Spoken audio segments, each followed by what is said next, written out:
Packards are now making their way towards the pass and review tent, so I am safe in telling you that the show is officially underway.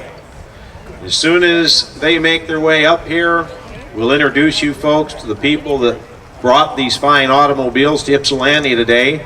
And the gentleman behind me, Mr. Godshall and Mr. Wagner, will give you folks a running commentary of the cars and tell you the history and the background of each model as they pass through.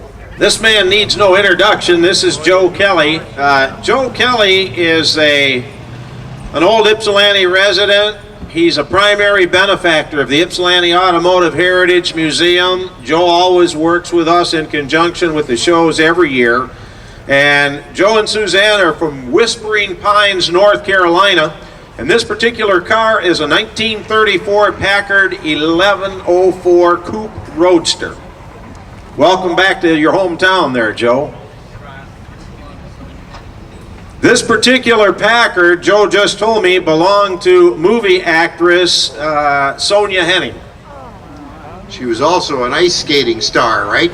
And it looks as if it's a standard, if you wish to call it that, Packard body. It is a Super 8, which was one level down from the very top. Packard also built a V12. The engine is in excess of, I think it's 385 cubic inches, which was rather large. A number of cars in that era, the big straight 8s were 3.5-inch bore by 5-inch stroke, 385 cubic inch straight 8s, around 130 horsepower, I would suspect. Jeff, have you got anything more to add? Well, you might look at the classic Packard Radiator, the so-called yoke-shaped radiator shell, this year V'd in plan view, and also notice that the headlamps and the parking lamps in the fender also have a similar V. This was the most famous face in motoring at one time. This is a 1934 Packard 1107 Phaeton, and this also belongs to Joe Kelly, and we'll turn it over to the guys real quick and we'll keep it moving. Another classic example of Packard styling of the era, very distinctive, rather conservative. Packards were always a bit on the conservative side, but again, you're looking at the time the most famous face in luxury motoring in the United States. And this one happens to be a V12, Jeff. And you people looking at the cylindrical things hanging on the bumpers, those are actually dampers to control body vibration, which was one of the ways that Packard ensured their limousine ride. This next car is a 37 Packard Coupe. It belongs to a friend of mine by the name of Chuck George. This is a business coupe, a 120 business coupe. Chuck's very, very proud of this car. He's done a lot of work to this vehicle. He's owned it a number of years. RM Classic Cars just did a recent restoration on this car for Chuck, and they've done a beautiful job. Chuck's a local guy from Ypsi like me, and go ahead, guys, and tell them about it. Well, the Packard 120 was introduced in 1935 as a means of keeping Packard afloat. Building limousines and special classic type ultra high priced cars was not going to cut it any longer, and Packard conceived the 120 series, which got its name from its 120-inch wheelbase, as a means of survival. And the original ones were straight 8s. They came out with a 6-cylinder companion in 1937 that looked about like this car, but just a trifle shorter. 1937 also was the best year Packard ever had in terms of model year sales. This next man in this vehicle here really needs no introduction to anybody that's involved in automobiles. Bob Stevens and his wife Dahlia come and help us with this show every year. And this particular Packard's a 1940 Packard Coupe. And Bob and Dahlia are out of Sydney, Ohio. And before Bob moves this car, every year we honor someone who we call is a friend of the orphan car. And this year, Bob Stevens is that man. Bob Stevens is editor-at-large for Amos Publishing Company. They produce about 5 different automobile periodicals. For 23 years, Bob was editor of Cars and Parts magazine. Many of you have probably read Bob's articles and seen Bob's pictures, because when Bob's at a car show, he's always got a notepad in his hand and a camera in his other hand. So I'm going to have Jack Miller read to you folks what's on this plaque, and we're going to present this to Bob right now.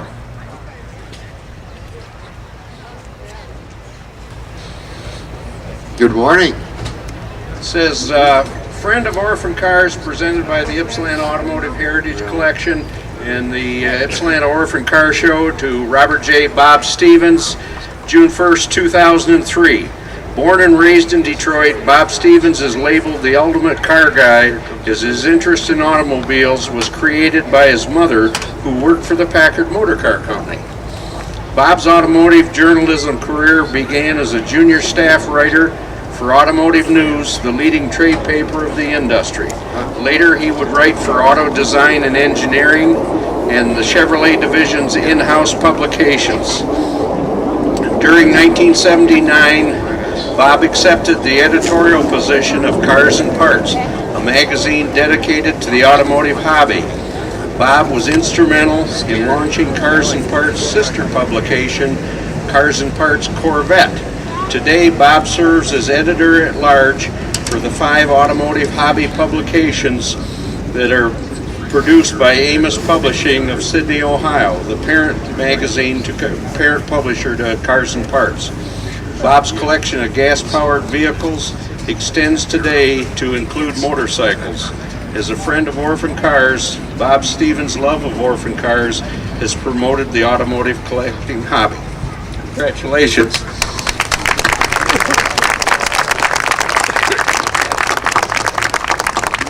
Thank you very much. Appreciate that. This is a real honor.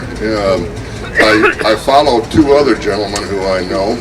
Ken Mack, who received this award last year, a talented Chrysler engineer who's now retired, and an old friend, John Conde, who won the first Friend of the Orphan Car Show Award 2 years ago, was a retired publicist for American Motors Corporation, and I once bought a car from John Conde, a 2-seater AMX, way back when I was a lot younger. And I'd just like to say Cars and Parts has had a long association with the orphan cars as a so-called independence, and we probably feature more orphan cars in our magazine than anybody else does. I'm kind of proud of that, because I've owned about a dozen orphan cars myself over the year, and I have 3 of them right now. 2 of them are here today, and my 69 AMX is over there, and my 40 Packard, which we call our Packard Louise after my mother, who worked for Packard from 36 to 43, and left Packard in 43 to start a family, and I came along 18 months later. And so I've been kind of an orphan car guy since before I was born, really. I'd really like to thank the Orphan Car Show Committee, and especially my friend Jack Miller here for this award. I really appreciate it. And have a good day. Enjoy the beautiful sunshine and all these rare, interesting cars out here. This is one of the most interesting shows I cover each year, and I cover about 40 shows every year from Hershey. I just got back yesterday from California covering a show out there. Got in the wee hours of the morning here and drove up from Dayton, Ohio. Drove the Packard up in my AMX. They both ran flawlessly too, fortunately. You never know with an old car, she might not even start, and I want to get back in it, but so far she's running real well. Once again, thank you very much, and enjoy the day, and enjoy all these fine cars and trucks out here. Jack, thank you very much, my friend. This particular one's a 37 Packard Touring Coupe. This is Bill Jesse from New Boston, Michigan. Welcome, Bill. This next one's a 39 Packard Club Coupe. This is Doug and Barbara McIntosh from Beverly Hills, Michigan. Welcome. This last one is a 1940 four-door touring sedan. This is Jack Olson from Novi, Michigan. Gentlemen. Again, with these Packards, you can see the evolution of the vertical Packard grille, how it's getting narrower and slimmer with the 1940 model. Even though this was one of the most famous faces in motoring, it gave Packard a problem, as we'll see in the next group of cars, because their design theme was tied to a vertical radiator shell, a vertical grille, at a time when car design was going horizontal. It's something that Cadillac converted to, a so-called tombstone horizontal grille in 1941, and Packard was left to deal with how to take their vertical grille into the modern era, and that was one of the problems for them stylistically. The Packard here in front of us is the so-called bathtub Packard. You can see that everybody was going to the so-called envelope body after the war. Everybody handled it differently. Kaiser Frazer handled it one way, Ford another way, Mercury another way, Nash with its covered wheels another way. This was Packard's version. It has not remained a very popular vehicle from a style standpoint in later years, but these vehicles were very modern during the time, 48, 49, and in fact that was, I believe 1949 was Packard's largest year after World War I. World War II, isn't that right, Jim? That's right, second only to 1937. We finally got her running, boys. Let's see what we got here. This is a 46, guys. It's a four-door touring sedan. This is Ben and Jean Harwood from New Boston, Michigan. Deluxe Clipper model, according to the script on the side. This one's a 48 Packard Super 8. This is a four-door sedan. This is George Foley from Troy, Michigan.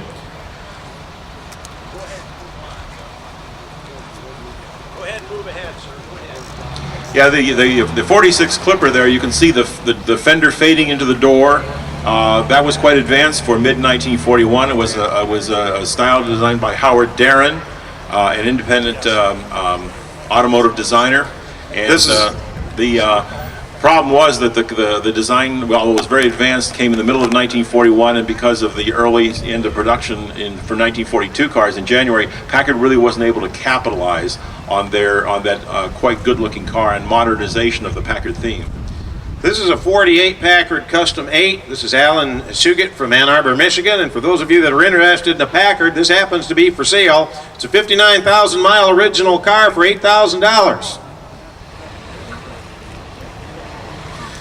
This is an Orphan Car Show Committee member.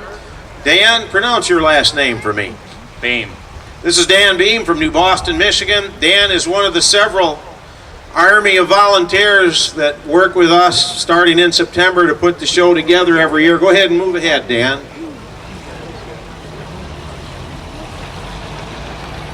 This is a 49 Packard. This is a four-door sedan. This is John Porter from St. Clair, Michigan. And I understand this is an original unrestored car, is that right?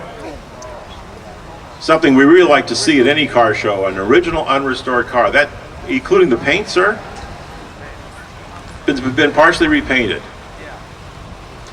Okay. And you'll notice this car is slightly different than the other 49. This is the Golden Anniversary model. Came out in May of that year. It has a different body side molding and has larger chrome housed headlamps, or tail lamps.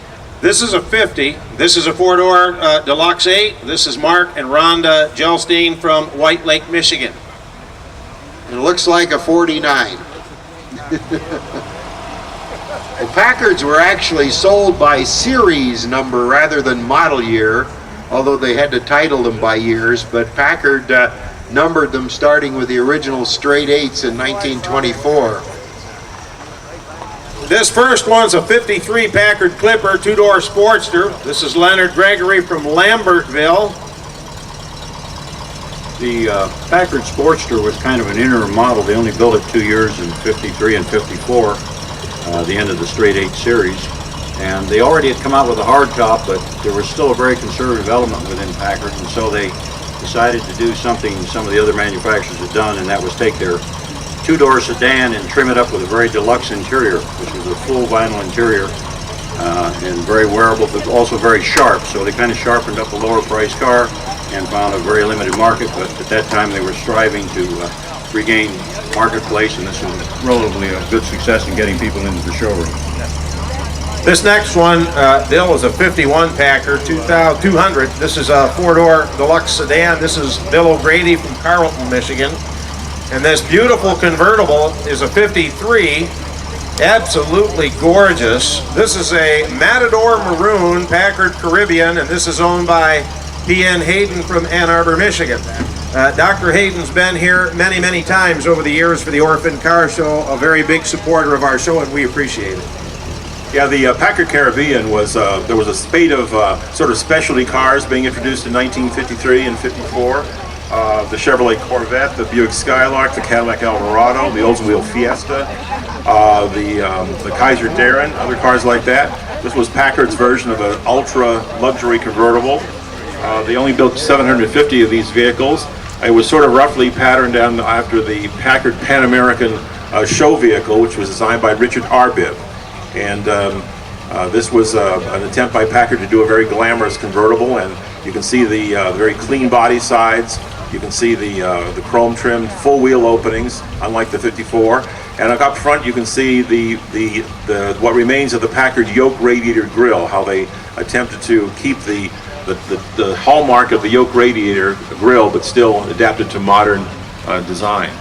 This is a 56 Packard 400 two-door hardtop. This is Doug and Karen Markham from Livonia, Michigan.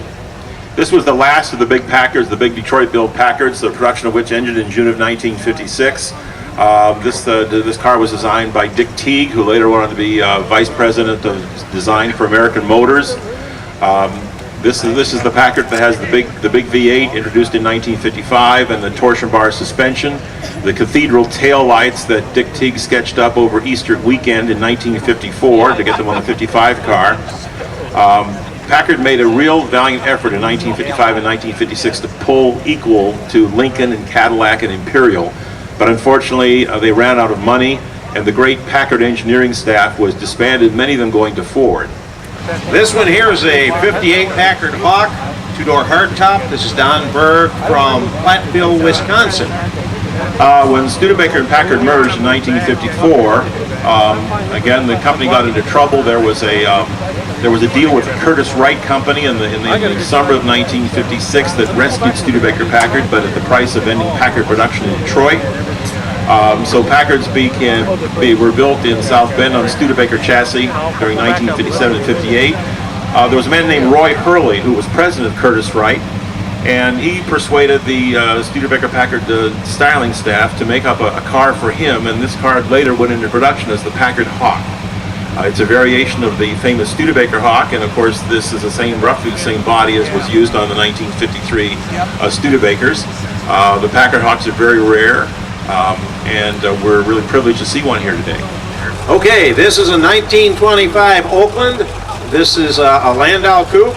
This is Gary McIntyre from Brighton, Michigan, and we are now in our second classifications of cars, which are orphans of the big three. Gentlemen, the Oakland Company was one of the original companies of General Motors when it was founded, put together by William C. Durant in 1908.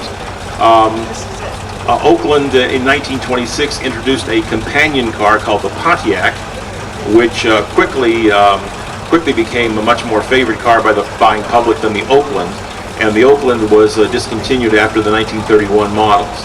This is a beauty. This is a 1940, and this is a convertible Packard. This is Howard and Norma Weaver. The LaSalle, of course, was a very lovely car. This is the last of the series in 1940. There was a 1941 model planned, and it was some wood models, wood mock-ups were made, but Cadillac at the last minute decided not to continue with the LaSalle and come out with a lower priced Cadillac in 1941, which was, from a marketing standpoint, the right thing to do because Cadillac sales just about doubled in 1941. This is a 57 Monarch Turnpike Cruiser, which of course very similarly resembles the Mercury Turnpike Cruiser here in America. This is Harry Robertson from Richmond, British Columbia, and I understand you're going to have this car at the Ford 100th anniversary celebration. It's gorgeous, Harry. This next one is a 1960 Monarch. Don't pull ahead, Harry, just leave it there for a second. This is a 60 Monarch Lucerne. This is a two-door hardtop, which of course is very similar to our Mercury version in America. This is Joe Romanowski of Windsor, Ontario, Canada. Joe, it's gorgeous. Now you might ask, why did Ford make Mercuries and Monarchs? Well, it was the way they had decided to market in Canada. They had two dealer arms, Ford dealers and Mercury dealers. Well, because of the economy in Canada, the Mercury dealers had to have a lower priced car, and that was for the most of the time known as a Meteor. And then the Ford dealers needed a more expensive car, and that was what became the Monarch. And the Monarch was built between 1946 and 1961. And Jeff's going to take a few minutes to talk about the styling of these cars. The 1957 Monarch was probably the least different from the American Mercury because of the styling on the Mercuries that year was so distinctive that there's very little the designers could do to attempt to disguise it in any way. The 1960 model, you'll notice the individual grille, which is a convex design, where I believe the Mercury was a concave design that year. And notice the individual trim on the rear fenders and the different tail lights. This is also, you'll notice that Monarchs usually carried a profusion of crowns. You'll see them on the key lock cylinders and on the fender ornaments and that kind of thing. This, of course, is Bob Elka. Bob has a 37 LaSalle Sport Coupe. LaSalle's can be broken down in two classes. The first, the LaSalle's from 27 to 33, and then the latter group from 34 to 40. LaSalle was introduced as a companion car to the Cadillac to fill the price void between the Buick and the Cadillac, but it gradually grew in size, and they weren't sure what to do with the vehicle. It was going to be discontinued after 1933 when supposedly Harley Earl had a model constructed, and then he at a show before General Motors executives supposedly pulled the curtain and said, "Gentlemen, this is the car you're apparently not going to make." And of course, they liked the car so much that they did decide to continue to sell with a more modest power plant at a more modest price. And the 34 through 40 LaSalles were again very handsome cars. You can see the beautiful detailing on this car. Notice the individual LaSalle lettering on the hood. Beautifully detailed car, but again, Cadillac decided to eventually to build all their cars under the Cadillac name. We've got a whole string of Edsels here, and we're going to run them through together, guys. I'm just going to walk up the line and tell you what's here, and then you can tell the folks about the cars. This is a 58 Citation Four-Door. This is Dennis Majors from Monroe, Michigan. This next one looks like a 59. Where's your name tag, sir? This is a 59. This is a Ranger Four-Door. This is Dale Milliman Jr. and Linda from Ypsilanti, Michigan. This beautiful turquoise is a 59, and I'm cheating because I'm looking at the license plate. And this is David Truex from Canton. Beautiful car, David. This next one is an Edsel 59 Villager station wagon. This is Jeff White from Wyandotte. Behind Jeff, we've got a gorgeous, absolutely gorgeous red 59 Corsair convertible. This is Ron Nichols from Plymouth, Michigan. And the last one in the string of Edsels is a 1959 Ranger Four-Door. This is Bill Leach from Walled Lake, Michigan. Gentlemen? Well, one thing for sure we can say about these Edsels, the first Edsel is different from the other ones, and the first Edsel is built off a Mercury shell. Isn't that right, Jim? That's correct. When Edsel started out, they were going to bracket Mercury. They were going to be a level above the Ford with the Mercury in the center, and then more Edsels, and then Lincoln. Didn't quite work out that way, and of course the large Edsels, of which the Corsair, the Citation was the top of the line, were built only 1 year. Following that, there were two levels of cars built in '59. Both with Ford bodies, right? Ford bodies. This is a 1930 DeSoto. This is Wayne Newman from Clio, Michigan. This is a CK RHD Roadster. Again, the class is orphans of the big three, and certainly the DeSoto was built by Chrysler Corporation. Was introduced in 1928. It was 28 was a big year for Chrysler. They introduced the Plymouth, the DeSoto, the Fargo line of commercial vehicles. They bought Dodge Brothers and built their big engineering building in Highland Park. In 1929, DeSoto set a record for the most number of new cars sold for a first year, a make's first year production. They broke a record set by Chrysler in 1924, Pontiac in 1926, Graham Page in 28, and DeSoto in 29, and the record was not bested until the Ford Falcon bested the DeSoto's record in 1960, the year that DeSoto was discontinued with its 61 model. This is one of those DeSotos where you were supposed to go down to your dealership and say, "Hi, Groucho sent me." Of course, DeSoto Plymouth was the sponsor of You Bet Your Life with Groucho Marx.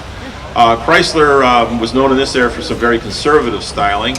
This is a 1953 DeSoto, which had a new body, but still had the rear fender bulge and some of the characteristics of the previous DeSotos. It has, of course, the DeSoto characteristic tooth grille, and the V8 engine there. This is a Hemi V8, isn't that right, James? That's right. It was the Hemi, original Chrysler Hemi family had 3 different distinct engines, one for Chrysler, one for DeSoto, one for Dodge.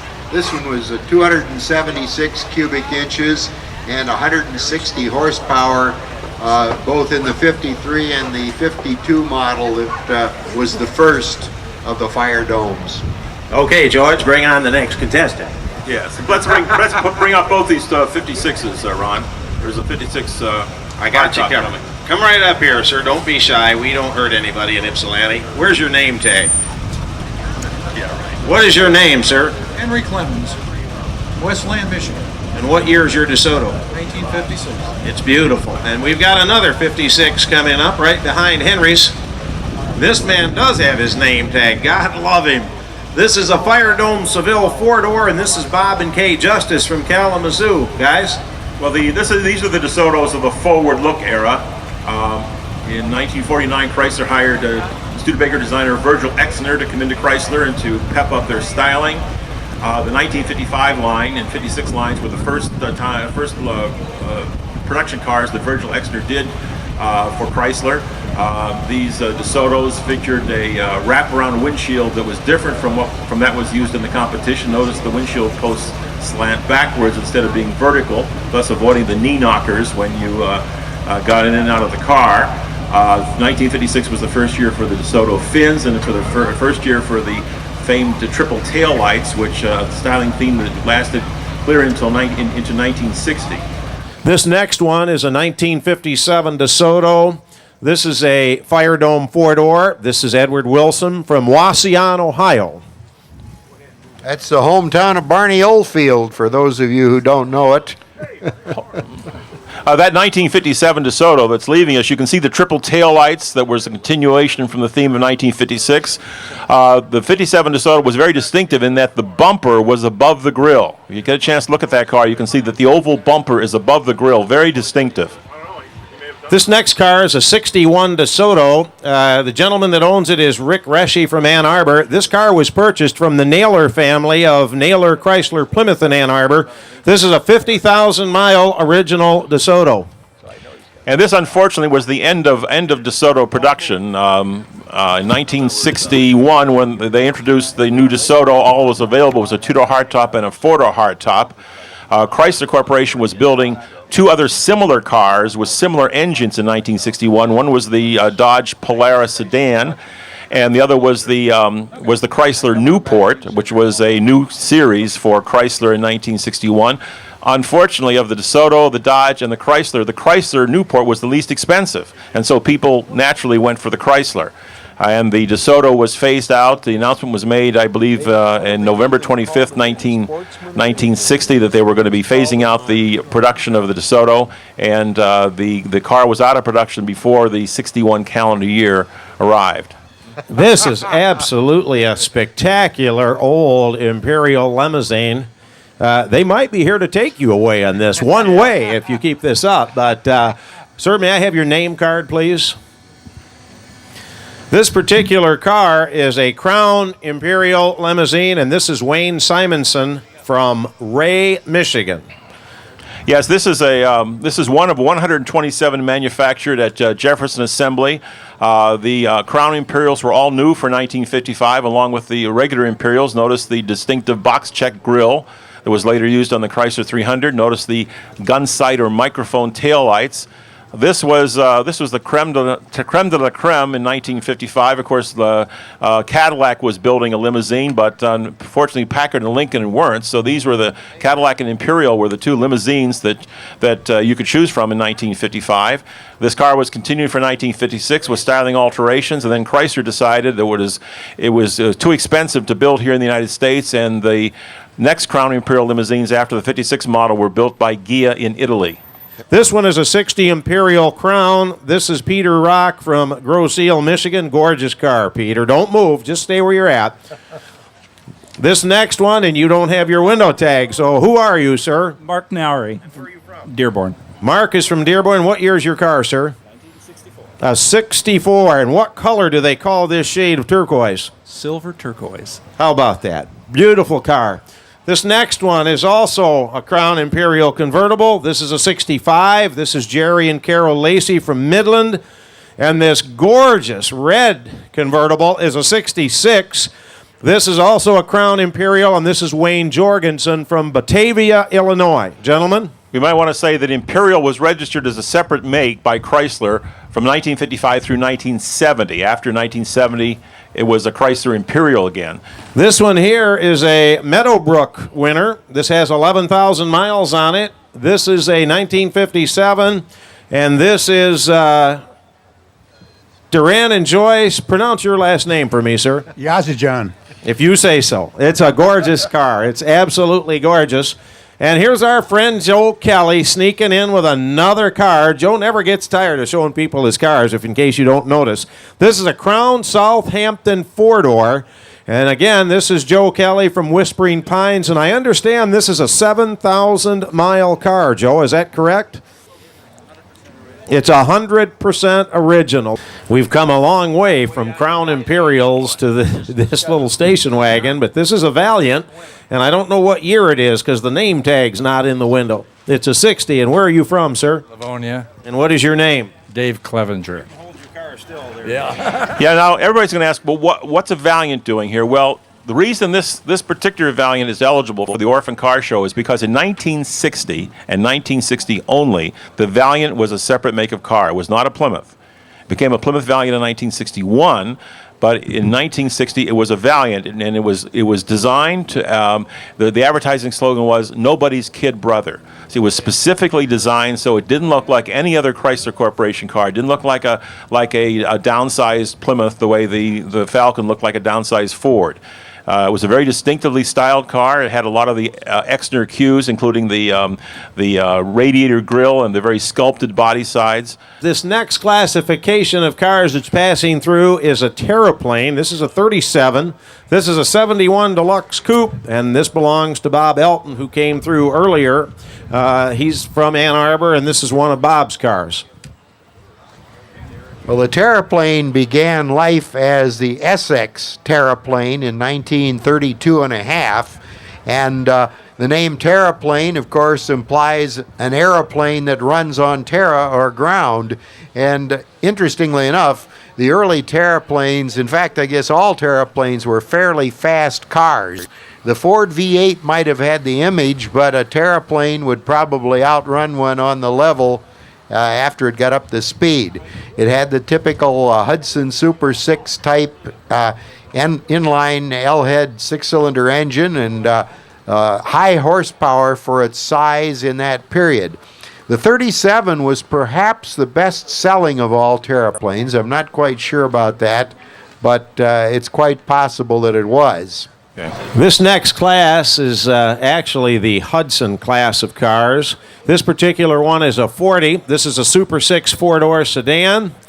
And I got to work here for my living. I got to come around here. This is John Northrup from Shelby Township, Michigan. This next one, which is very, very similar. May I see your name tag, sir? This is a 40 Hudson also. This is a Country Club 8. This is a touring sedan, and of course, Hedley Bennett is no stranger to our Orphan Show. He and Patty are here every year supporting us and bringing cars. And Mr. Northup, you're related to Amos Northup, is that correct? You're his.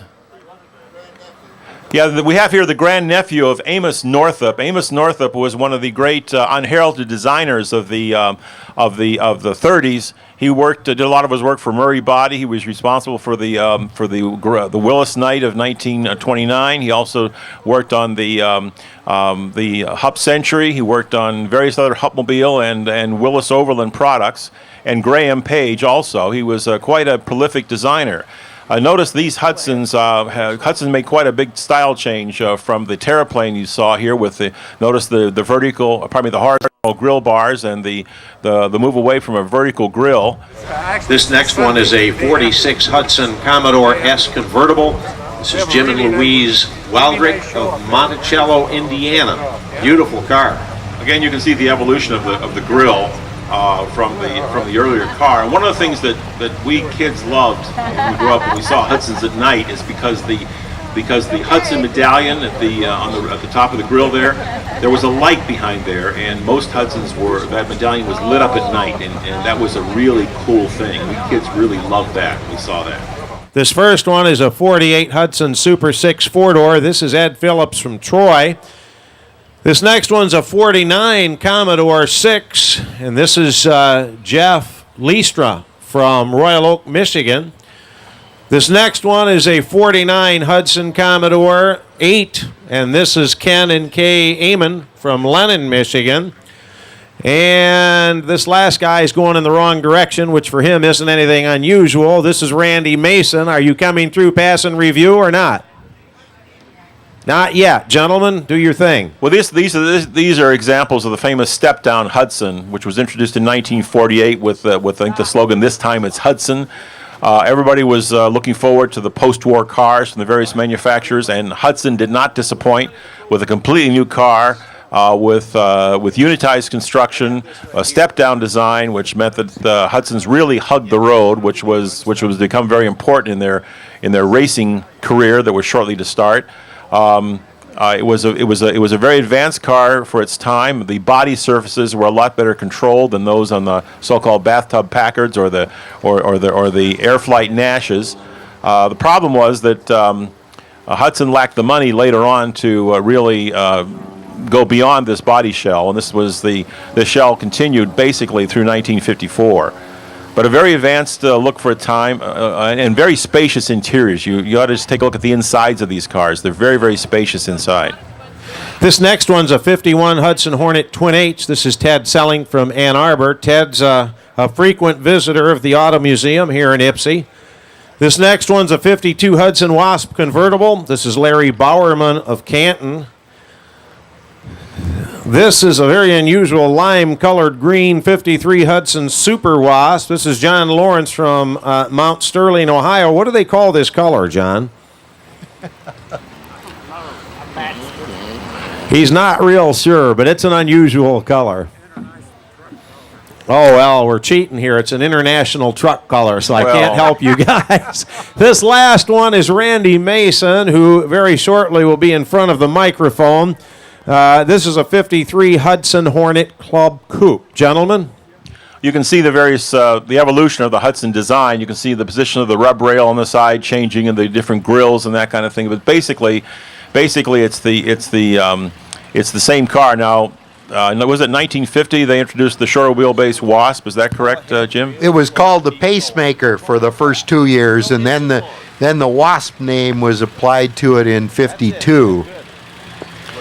The Hornet, of course, the light blue car and the metallic green car was the real powerhouse. That was the car that was winning most of the NASCAR races in that era and gave Hudson, or enhanced Hudson's fading performance reputation, and they sort of went out with a bang. In fact, Randy's car is basically what a stock car racer would have looked like had it not been a stock car racer.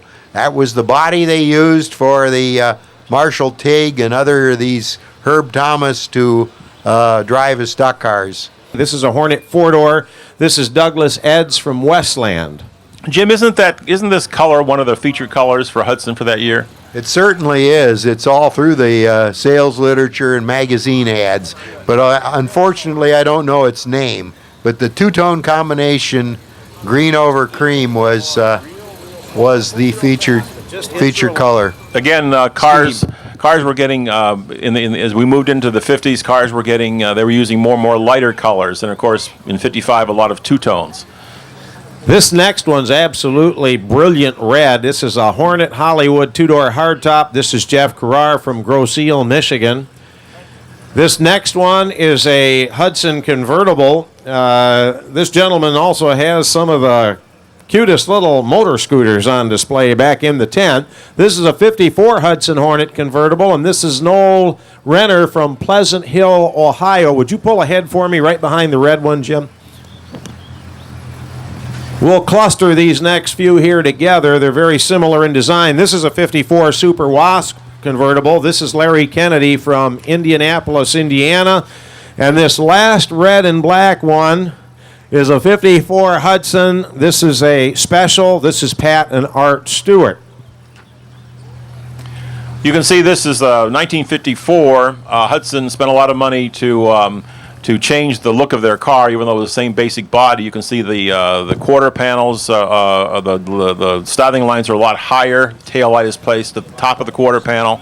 The grille is different. A different look is applied to the trim on the side.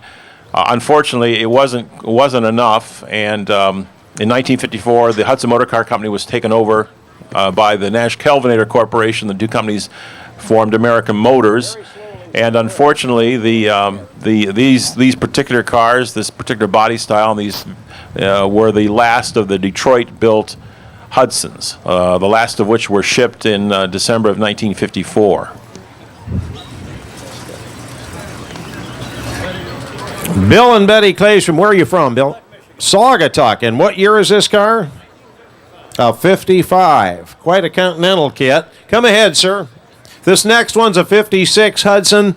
This is a Super Wasp, and this is Alan and Sharon Brethorst from Charlotte, Michigan. Come ahead, please. Come ahead.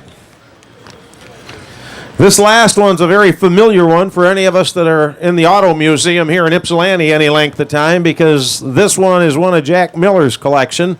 And this is a 57 Hudson, and this is a Hornet Custom V8 four-door sedan. Not many people probably realize that Hudson made a sports car, and this is absolutely one of the finest examples I've ever seen in the years that I've been here at the Orphan Show.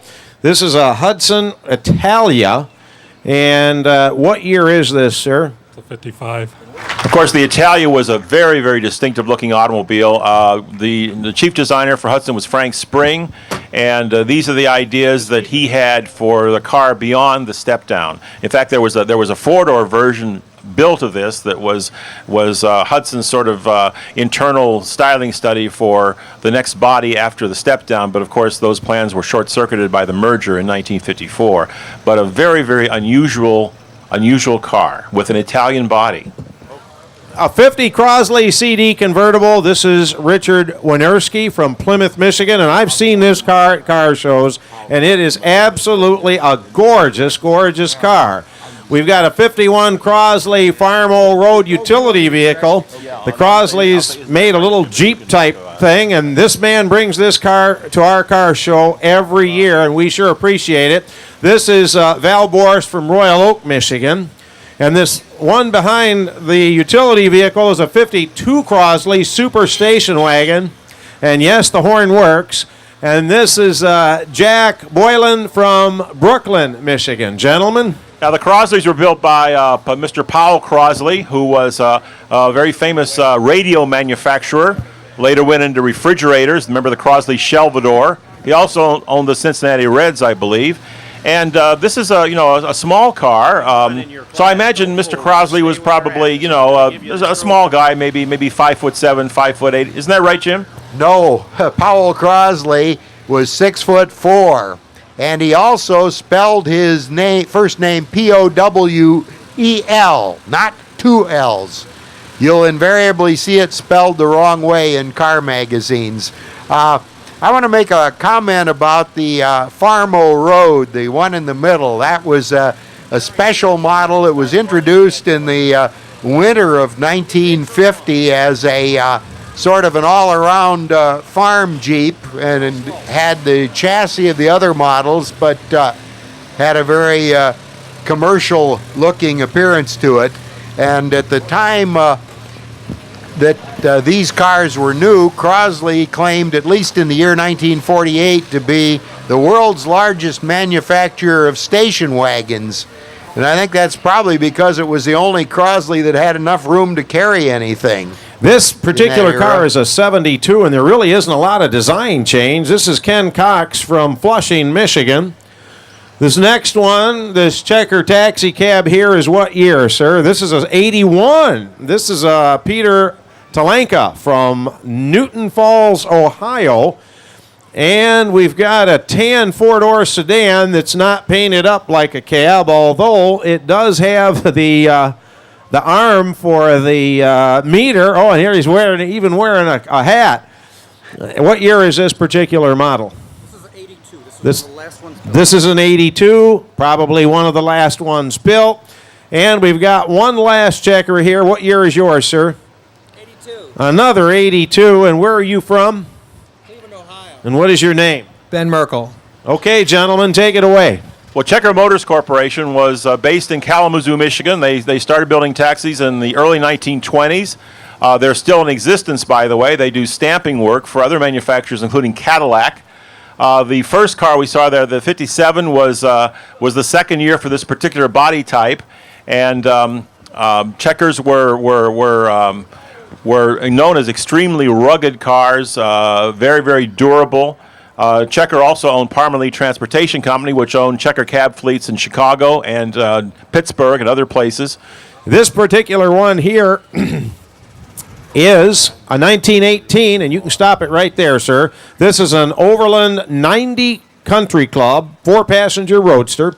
This is Bob Schlenker from Troy. This one is a 1920 Willys Overland for touring. This is Albert Ives from Windsor, Ontario, Canada. This is a 1928, and this is I can't read upside down, but this is a Whippet. How did the Whippets get in? Maybe you can enlighten. An Overland Whippet. Yeah, they were called Overland Whippets, and it was a new model in 1927-28 era, and it was an economy car to compete with the Ford Model T.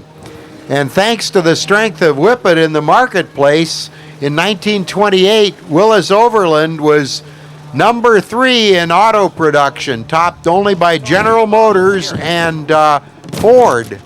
So it made quite a contribution to the financial picture down in Toledo at the time. It's also, you might notice that the Jeep Grand Cherokee has an Overland model, so that the Overland name has returned as a part of contemporary automotive scene, at least in part. This is a very, very huge, impressive Willys Night. This is a 1925 65 four-door sedan. This is Larry Fichter from Plymouth, Michigan. This is Gene and Martha Potts from Ferndale. This is a 28 Falcon Night. Gene's with us every year, bringing cars to the Orphan Show, and a local face at the museum frequently. This is a 28 Willys Night. This is a 56 sedan. This is Charles Mershon from Livonia, Michigan. Behind him, we have a 27 Willys Night. This is a 78 coach. This is Larry Fichter again from Plymouth. And this last one, if I could ask the man in the front to pull ahead about 5 or 6 feet. Keep going just a little more, just a little more. Stop right there. This last one, so you people in the viewing stands can see it, is a 28 Willys Night 70A coach. This is Thomas Skaggs from Burling Heights, Ohio. Gentlemen? Well, we can say that the first car in line, the 25 Willis Knight Model 65, is the last of the 4-cylinder sleeve valve engines made by Willis Overland for Willis Knights. The Knight process is revised on sleeves, the circular sleeves that move up and down rather than valves to admit air and gasoline to the cylinders. It was a process that was used by Daimler in England, and I believe was licensed by Willis Overland here in the United States, and was used through 1932. Well, these cars are illustrative of the type of body style, type of body design that was prevalent in the mid-1920s. The rather heavy fenders, the big bumpers. These were impressive cars. They look indestructible. They look like they could drive through anything and not get scratched. Notice that the color combination of the Roadster, the gray-green, the light-colored body sides, nothing really bright. Nothing. This was characteristic of the kind of colors you might see in the mid-1920s. Also notice the very elaborate night ornaments on the radiator shells, which of course would be illegal in today's climate because someone would get stabbed with them somehow. But there they are, and they're beautiful pieces of sculpture. Okay, we've got a Willys Jeep station wagon, a 51, Rich Sadler from Grand Haven, Michigan, and his Beagle shifting for him. And we got a 1950 Willys Overland Jeepster. I certainly remember these. One of my neighbors had one when I was a young man. This is John Gottschalk from Toledo, Ohio. Interesting dilemma for Daimler Chrysler Corporation historians, since Daimler Chrysler now includes the Chrysler Corporation and Willis Overland, since Willis Overland was bought by Kaiser and became Kaiser Jeep, and Kaiser Jeep was bought by American Motors, and American Motors was bought by Chrysler, and Chrysler and Daimler merged to form Daimler Chrysler Corporation. So the question is, who had the first all-metal station wagon? Was it the 49 Plymouth Suburban, or was it the 46 Willis? And that'll be an interesting something for the publicity flax to debate at Daimler Chrysler. Now, this particular model is one of the lower line members of the family. You can see that the window surrounds, the windshield molding, and the rear window moldings are actually just the rubber seals. There's no stainless steel overlay or anything. But the Arrow Willis was which is what it was called when it came out in 1952, was a rather modern car for its time. This is a 1960 Corvair 700 four-door sedan. This is Mike McCarty from Fenton. This is a 61 Corvair. This is a Monza Coupe. This is Gerald Flynn from Dexter. This little station wagon is a 61. This is a Lakewood station wagon, and this is William Baca and Charles pronounce your last name, Charles. Brookman. And this is from Westland, Michigan. Gentlemen? Well, of course, both the 1960 Corvair, the Ford Falcon, and the Valiant were designed because the imports, especially the Volkswagen Beetle, were making quite an inroad in the American car market. The big three came late to the party, but the Corvair was probably the most interesting of the three subcompacts or compacts introduced in 1960 because of its rear engine. It was really sort of a Chevrolet Volkswagen. It was a Volkswagen Beetle modernized. Well, the Corvair truck was a very, very interesting vehicle. It was a sort of a production derivative of a show car that appeared in the General Motors Motorama series, I think in 1955, called the Universal. It was a very interesting design, rear engine still. There was the ramp side pickup with a door on one side that formed a ramp that you could load cargo into the cargo area. There was also a wagon version. I believe there was a panel truck version too. Very, very distinctive vehicle, and there's quite a following, limited, but a very enthusiastic following for these very unusual vehicles. Well, I would tend to disagree with Jeff that this was inspired by La Universal, because that was a front-engine V8 powered thing that never did find production. Thank you. But I would say this was more like the Corvair being a GM Volkswagen. The Corvair 95, as they called this truck line, was a GM or Chevrolet version of the Volkswagen Transporter and the Kombiwagen. The Greenbrier station wagon was the longest lasting model. It was built up until 1965, although the ramp side was by far and away the rarest. In 1965, the second generation Corvair arrived with a truly lovely looking body shell. Very, very handsome car. The suspension that Mr. Nader complained about had been changed in 1964 and further improved in 1965. A very, very nice car, but of course the Mustang had come out just a few months before, and people could buy a small car with a big V8, and that's what they really wanted, and therefore the days of the Corvair were numbered, but it's remembered as one of the loveliest cars of the 1960s. This last one, Jeff, is a 66 Corvair Yenko Stinger, and this is David Diedrich from Morrow, Ohio. Yeah, this is number 86 of an original 100 modified by Yenko Chevrolet. Were they in Pennsylvania, sir? Yes, in Pennsylvania.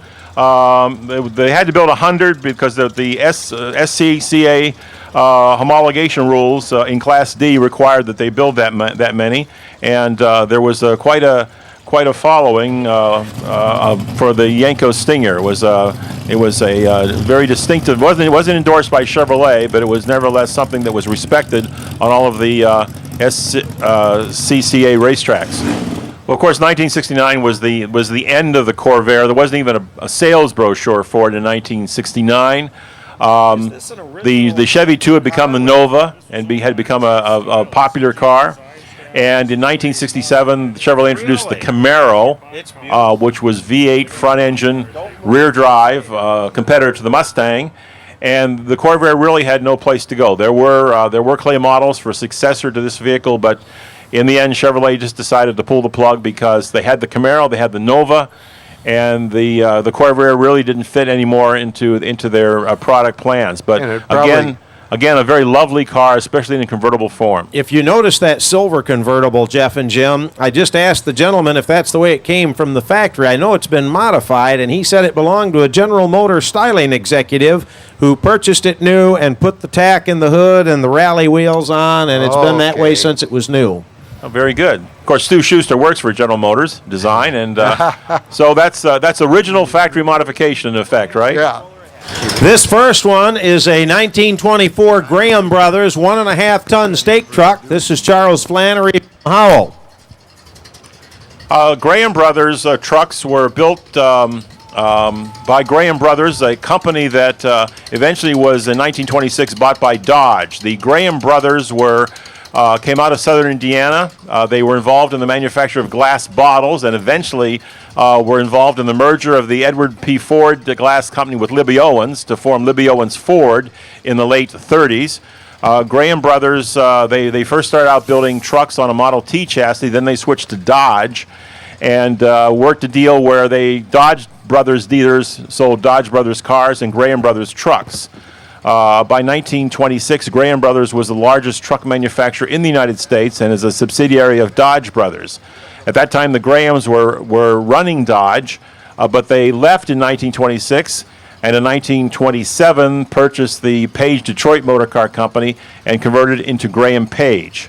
But the Graham Brothers truck was the first vehicle that the Graham Brothers built. After that, the Graham Page car and the Graham car. This is a 1932 differential. This is an E131 three-way dump truck, and this is Tom Ward from Berlin Heights, Ohio. Well, I think the big feature of this truck is about to be demonstrated to you. It has a three-way dump body. It will side dump to the left, it'll side dump to the right, and it'll dump the way most of us understand dump trucks do dump. The differential was built in Findlay, Ohio, and like so many trucks of that era, it used generically available parts from the industry. The six-cylinder engine was built by Lycoming in Williamsport, Pennsylvania, and like many trucks of that era, it has a rugged Timken Detroit rear axle, and you can see also that it has the cast spoke wheels, which were so typical of the heavier trucks right up until the 1970s. This is a 1970 Kaiser Jeep. This is a deluxe and a half cargo troop transport, and this is Rich Weinkauf from Farmington, Michigan. What a monster. Well, this might surprise you that it's called a Kaiser Jeep, but that's just sort of the way its heritage evolved. It's It's, I think, now called an M. This particular version is the M35 2A or something like that. But it started out as the M35 during the Korean War. Rio Motors in Lansing, Michigan built the basic truck as the Eager Beaver. And Studebaker Corporation was the second source of the truck, building it in Mishawaka, Indiana. Well, Rio got out of the business. Studebaker continued to build them. And when the Studebaker sold out or closed down its Indiana operations, Kaiser Jeep Corporation took over manufacture. This is a super rare automobile, a 1931 Duesenberg Model J. This is probably the very first Model J Duesenberg that we have ever had at the Orphan Car Show. This is being brought to us courtesy of RM Classic Cars and Kenny Wallace, the manager. This is absolutely a spectacular car. Ken, while the men on the stage are telling us about this car, would you jump out real quick and open the engine compartment so the people in the bleachers can see that engine? Of course, Duesenberg Motors was located in Indianapolis, Indiana. Control of the company was bought by Eric Loeb Cord in the mid-1920s, and he instructed the Duesenberg brothers to build the most powerful car in the United States, which at one time was a Chrysler Imperial with about 112 horsepower, and this thing came out with about 265 horsepower, and of course became the most powerful production car built in the United States up to that time. Duesenbergs were really a man's car. They're the big throaty exhaust, the big engine, later supercharged, the top car on the Auburn Court Duesenberg Empire. They built Duesenbergs through 1937. That was the last of the Duesenbergs, and of course that was the year that Eric Loeb Cord really got out of the automobile business. Well, the Cord is one of the reasons I became an automobile designer. I first got a book about the Cord in 1954, and that's when I learned that an automobile could be, in the words of the Museum of Modern Art, hollow rolling sculpture, which is what this is. I've always considered the Cord to be the most beautiful automobile ever built in the United States. It was designed by Gordon Burig, of course, working at the Auburn Automobile Company. The original design was to be for a low-cost Duesenberg. When they decided to make it front-wheel drive instead, they revived the Cord name. They hadn't built any Cord cars since 1932. Yeah, well, this was built by the Pierce Arrow Motor Car Company of Buffalo, New York, a company that started out in the 1800s building bird cages and bicycles, went on to build automobiles, and then at the end, automobiles and house trailers. Pierce Arrow was one of the quality makes of American car history, along with Packard, and at one time Peerless. It was always a very fine automobile, rather conservative. But one thing that was rather radical about Pierce Arrow were those headlights, those patented headlights, which were faired into the front fenders. This was a trademark, patented Pierce Arrow exclusive. It certainly made the car, it gave you better lighting and outlined the width of the car better at night. Now this is, again, a very handsome Pierce Arrow. Notice the fender headlights, still there, evolving from the earlier car. This was a Pierce Arrow trademark clear to the end in 1938. Notice the Archer ornament for Pierce Arrow on the Radiator Grille. This is a 12-cylinder Pierce Arrow, and after the Pierce Arrow Company closed their doors in 1937, the engine was purchased by the Seagrave Fire Equipment Company, and they used the same V12 engine to power their fire apparatus through the 1970s. So that shows you the longevity of the 12-cylinder engine. The HCS refers to Harry Clayton Stutz, who formed his own company in 1919. And of course the Stutzes were very performance-oriented and very well liked by the young gentlemen of the era. This particular car was shipped, which was one of only 7 rolling chassis, to New Zealand in 1921 and got a C.L. Nielsen body on it. So the car was bodied and is one of only 2 that survive today. It handles well, as all the Stutzes did, very roadable, particularly if you consider this was 1921, had a 4-cylinder 50 horsepower engine. Jewett was one of the cars that were designed as companion cars back in the 1920s. Studebaker had a car called the Erskine, and Other car manufacturers had companion cars.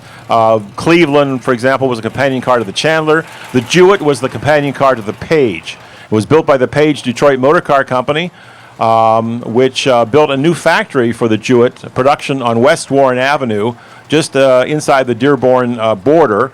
In and around 1925, where they were building Jewetts as well as Pages. That became the Graham Page plant, later the DeSoto and Imperial plants. Well, the Franklin was one of those cars that was different for a very unique reason. They were air-cooled rather than water-cooled. In the early era after World War I, there was a bit of deciding what was the best power plants. Earlier we'd had electric cars, and then we had the gas cars, and then we had water-cooled and air-cooled. Anyway, this was the most successful example of an air-cooled car, and as I recall, I don't believe we got any serious air-cooled production until we came with the Corsair later after World War II. But it was always a high-quality car built in New York, Syracuse, New York, and it certainly reflects the best design and styling of that period. This is a 1938 American Bantam Model 60 Roadster. This is Ronald Gross from Flat Rock, Michigan, and this little car is just as cute as it can be. Yeah, this company started out as the American Austin Company in Buffalo, which was licensed to build the Austin 7 here in the United States with different styling. It got a lot of attention when it was introduced in 1930. A lot was said about it. It was made the butt of many jokes. It appeared in cartoons. Laurel and Hardy had a lot of fun with the original American Austin. But because of the Depression, the car wasn't that successful. There was a kind of a hiatus at the plant where nothing was done, and eventually it was resurrected as the American Bantam Motor Car Company, and the Bantam was revived around 1935-36 and ran through 1940-41. It's a 1927 Auto Red Bug, electric. The first ones were made with Smith motor wheel on the back.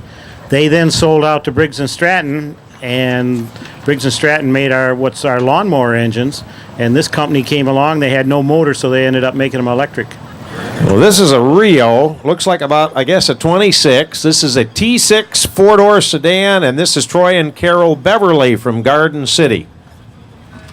Well, the Rio was quite a successful car, but actually most of you may not know that, of course, Rio stood for Ransom E. Olds, and everyone knows about Oldsmobiles, which are soon to be one of our newer orphans, so we'll be looking forward to that.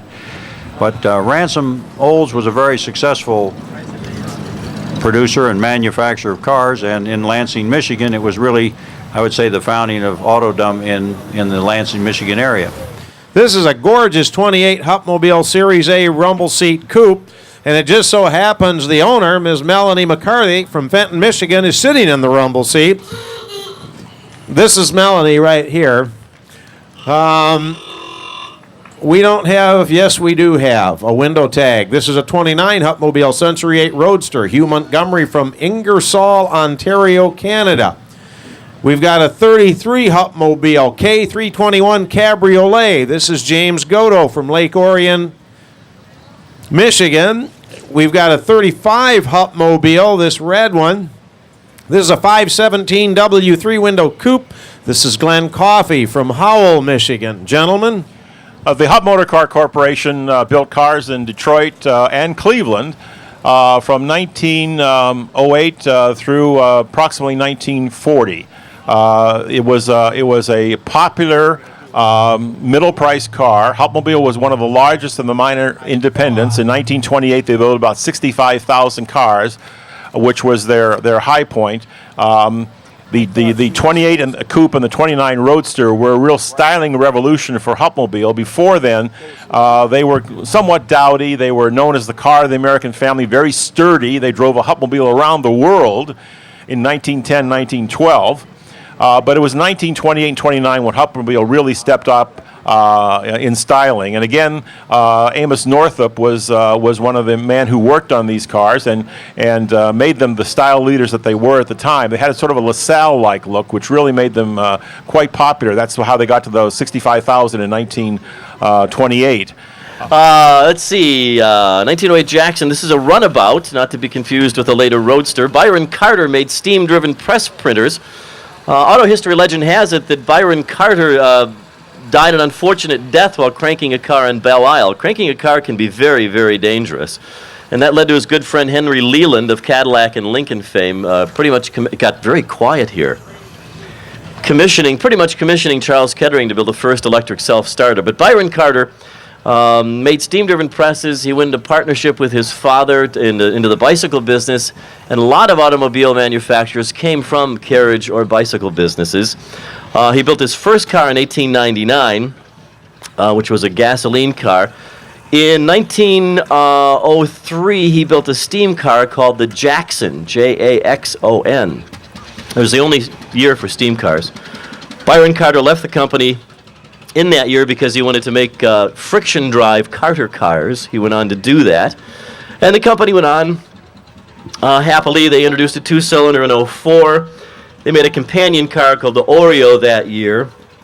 And that was pretty innovative because it placed the radiator under the hood. You'll see most of the early cars on into the 30s had their radiators very prominently up front. This particular car here, guys, is a 1907 Stoddard Dayton Model K Speedster. This is Buck Mook from Hopatcong, New Jersey. And he drove it all the way here. Yeah. Which would explain why it's burning so much oil. Well, let me see here. The Stoddard family started making hay rakes, believe it or not, in 1875. They branched out into making other farm implements. Charles Stoddard in the 1890s sort of got hooked on cars when he went abroad. Europeans were really much farther ahead than Americans were with automobiles in design and in mechanics. He hired an English engineer to help him start the car company, and by 1904, the Stoddard Manufacturing Company had a pilot car on the road. The Stoddard brothers always built large, luxurious, well-built automobiles. By 1907, the cars had overhead valve engines. And in 1911, they joined Benjamin Briscoe's United States Motor Company. Briscoe was an auto pioneer. He tried to was going to competition with William Durant and General Motors and started United States Motors Company. Didn't succeed. By 1912, the Stoddard was gone. As Ron mentioned, it's a 1910 Anderson motor buggy. My research has me confused. I'm not sure if this is an E or an H. D. Well, son of a gun. It's a D. Okay. Right, and from what I found out, there was a straight dash with no lights or a curved dash with lights. This has a straight dash with lights, so that would make it a D. And be that as it may, these are made from 1907 to 1910 in Anderson, Indiana. These have an air-cooled engine, and it also has a steering wheel. Now, that may seem a little obvious to you, but many of these high-wheeler automobiles were tiller-steered. This is rather innovative with a steering wheel. This is a 1910 Packard 18 closed-coupled touring. This is John MacArthur from Mount Clemens. The Packard company started in Warren, Ohio in 1899, which is very early in the history of the gasoline automobile in America, at least. James Ward Packard was the guy responsible. It was the Ohio Automobile Company originally. It was a very fine car, single-cylinder car with very advanced mechanical features. By October of 1903, Henry B. Joy had become a controlling stockholder in the Ohio Automobile Company. It was moved in October of 03 to Detroit. The first four-cylinder Packards were built in 1903 and 4. Very, very expensive high-end cars costing up around $7,000, which in that period could have easily have been anywhere from 5 to 10 years of salary for the average person. By 1907, the Model 30 Packard had appeared. It was a 432 cubic inch, 30 horsepower car selling around $4,200. So they'd gotten the price a little bit under control by then, but it was still a very, very fine car and very expensive. Well, Rio, the initials REOs, as many of you are aware, stands for Ransom E. Olds. And of course, he early on in 1897, to be exact, started the Olds Motor Works in Detroit.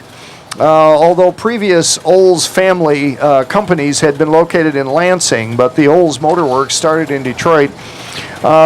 Ransom Olds was disconnected from that company very early on, about 1904, and he went back to his hometown of Lansing and started the Rio Motor Car Company using his initials, REO. And the company began in 1905, I believe, if memory serves. And they began building little one-cylinder cars that were very much like the famous Curve Dash Oldsmobile, and then very quickly began to produce larger four-cylinder cars.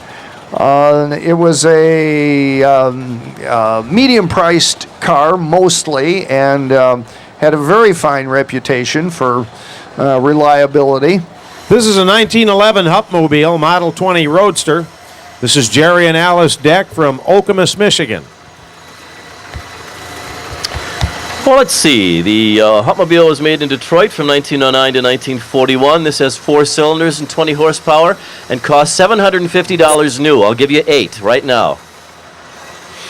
I'll take that as a no.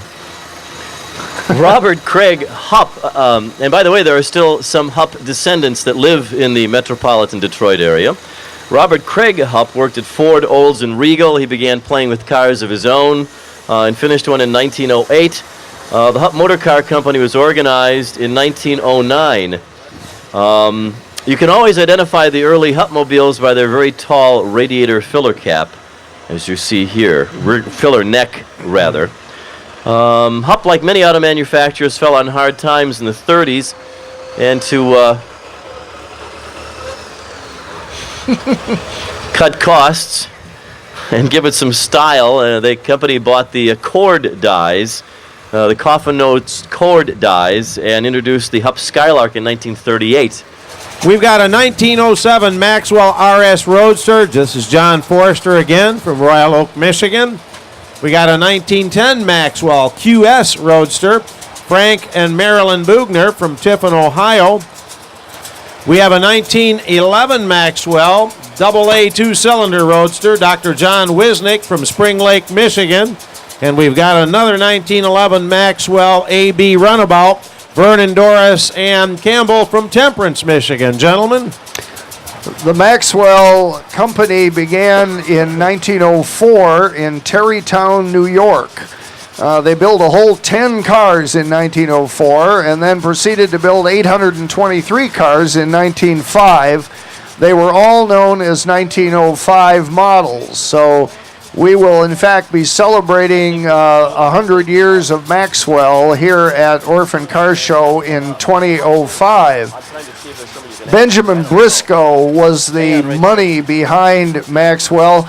He was already a successful Detroit sheet metal fabricator and was building parts for many automobiles in Detroit.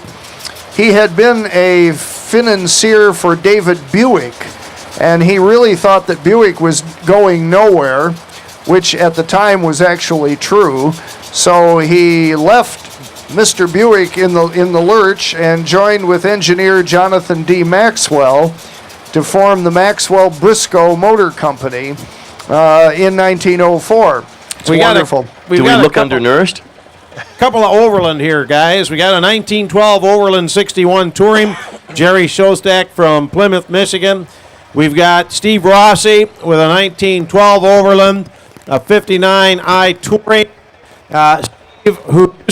Steve, who used to live here in Michigan, has since left, but he travels back and forth quite a bit. He's now a resident of East Hampton, Connecticut. Well, let's be honest, Steve. You were kicked out of Michigan, weren't you?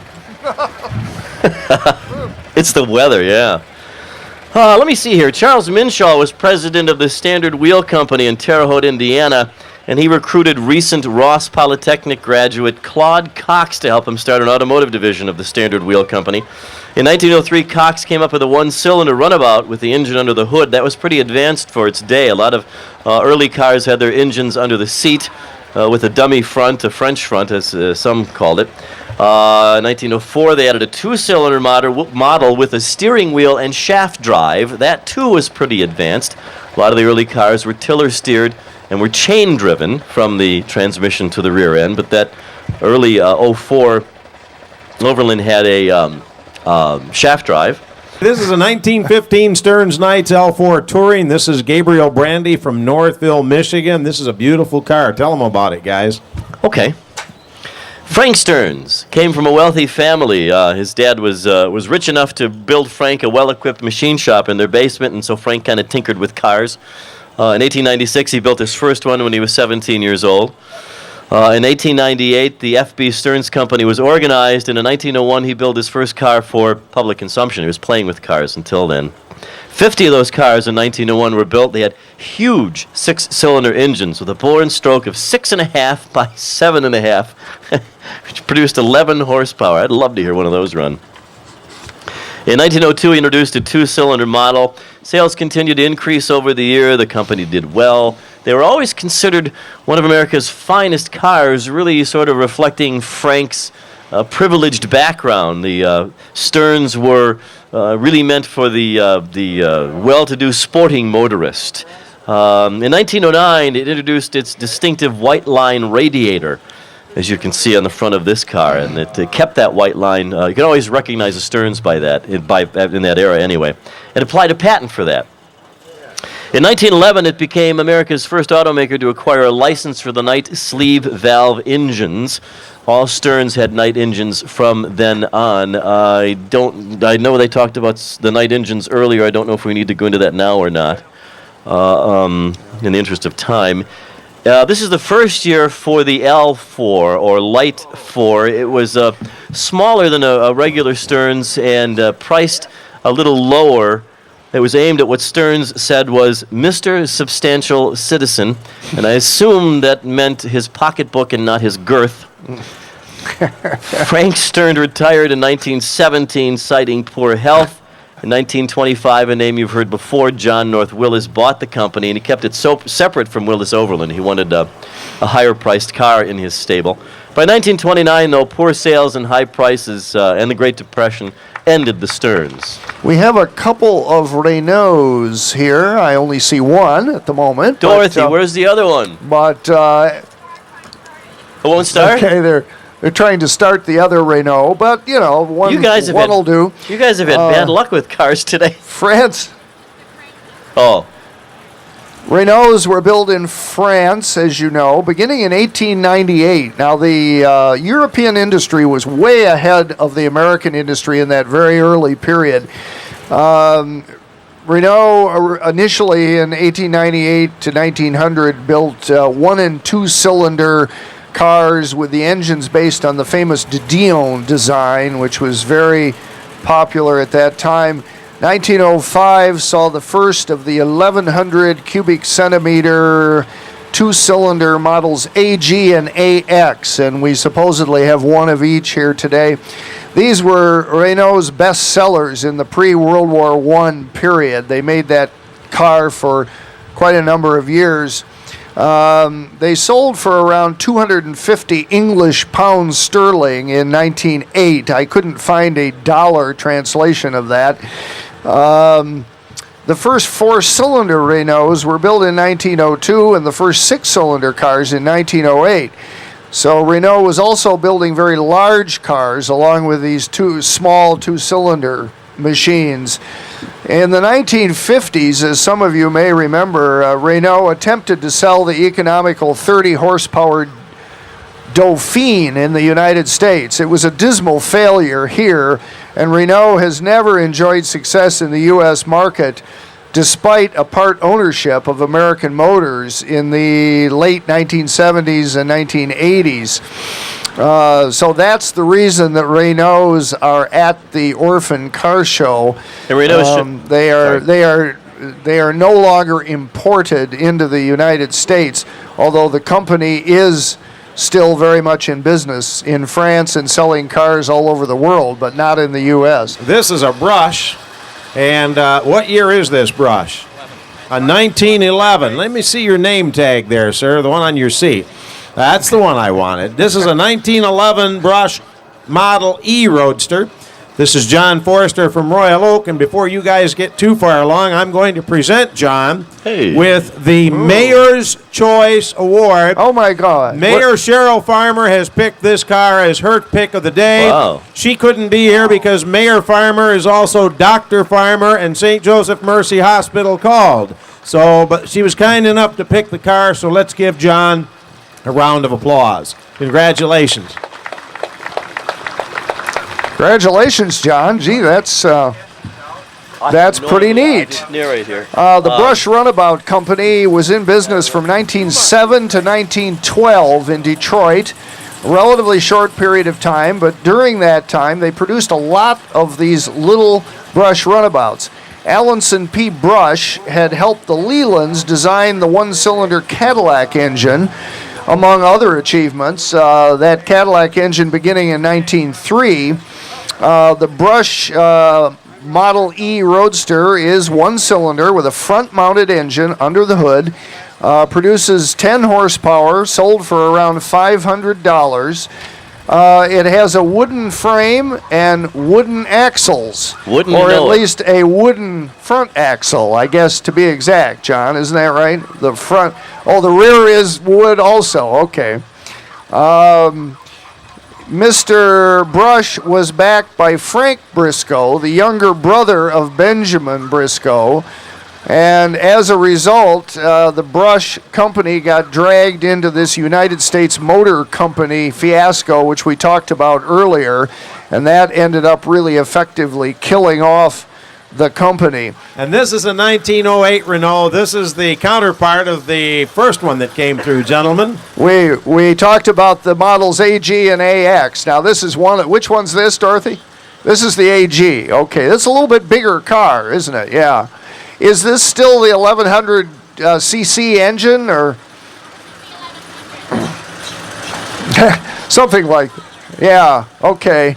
All right, but anyway, this is a variant of the car that we saw earlier, and Dorothy has she has a fixation on these cars. She's collecting as many of them as she can. Very nice. Again, a nice example of an unrestored car, which is good to see. Thanks, you, Dorothy. Thanks. Hey. This is a 1910 Hudson Model 20 Roadster, and this is Ted Fox from Brighton, Michigan. Well, this is certainly one of my favorite cars at the show. It always is a magnificent little design. Hudson began in 1909 and went till 1954 in Detroit, mostly at the corner of East Jefferson and Connor Boulevard. Production began July 8th, 1909, but they were 1910 models. Built 4,000 cars in the first year, which was a record at that time. Roy D. Chapin and Howard E. Coffin were veterans of the Olds Motor Works, and they formerly built the Thomas Detroit and the Chalmers Detroit before starting their own company, which was called the Hudson. And the reason it was is because the initial capitalization of $100,000 to form the company, $90,000 of that was provided by Joseph L. Hudson, the department store magnate in Detroit. And when you put up that much money, you can name the car after yourself. If you've got the money, then your name goes on the door. That's why that's why there is not a Buffalini today. Thank you for explaining that, Marty. It's a 20 horsepower car, 199 cubic inch, 4-cylinder engine, 100-inch wheelbase. By 1914, all Hudsons were 6s, and the famed, with actually a Continental built engine, and the famed Super 6 made by Hudson appeared for 1916.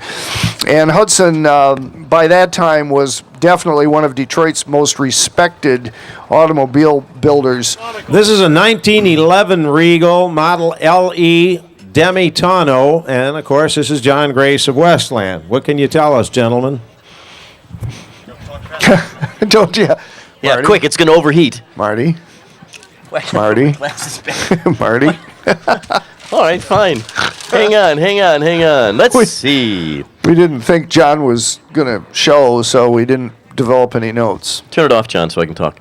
Riga was made in Detroit from 1907 to 1918. It was a result of a partnership among the Lambert brothers, Charles R., J.E., and Bert.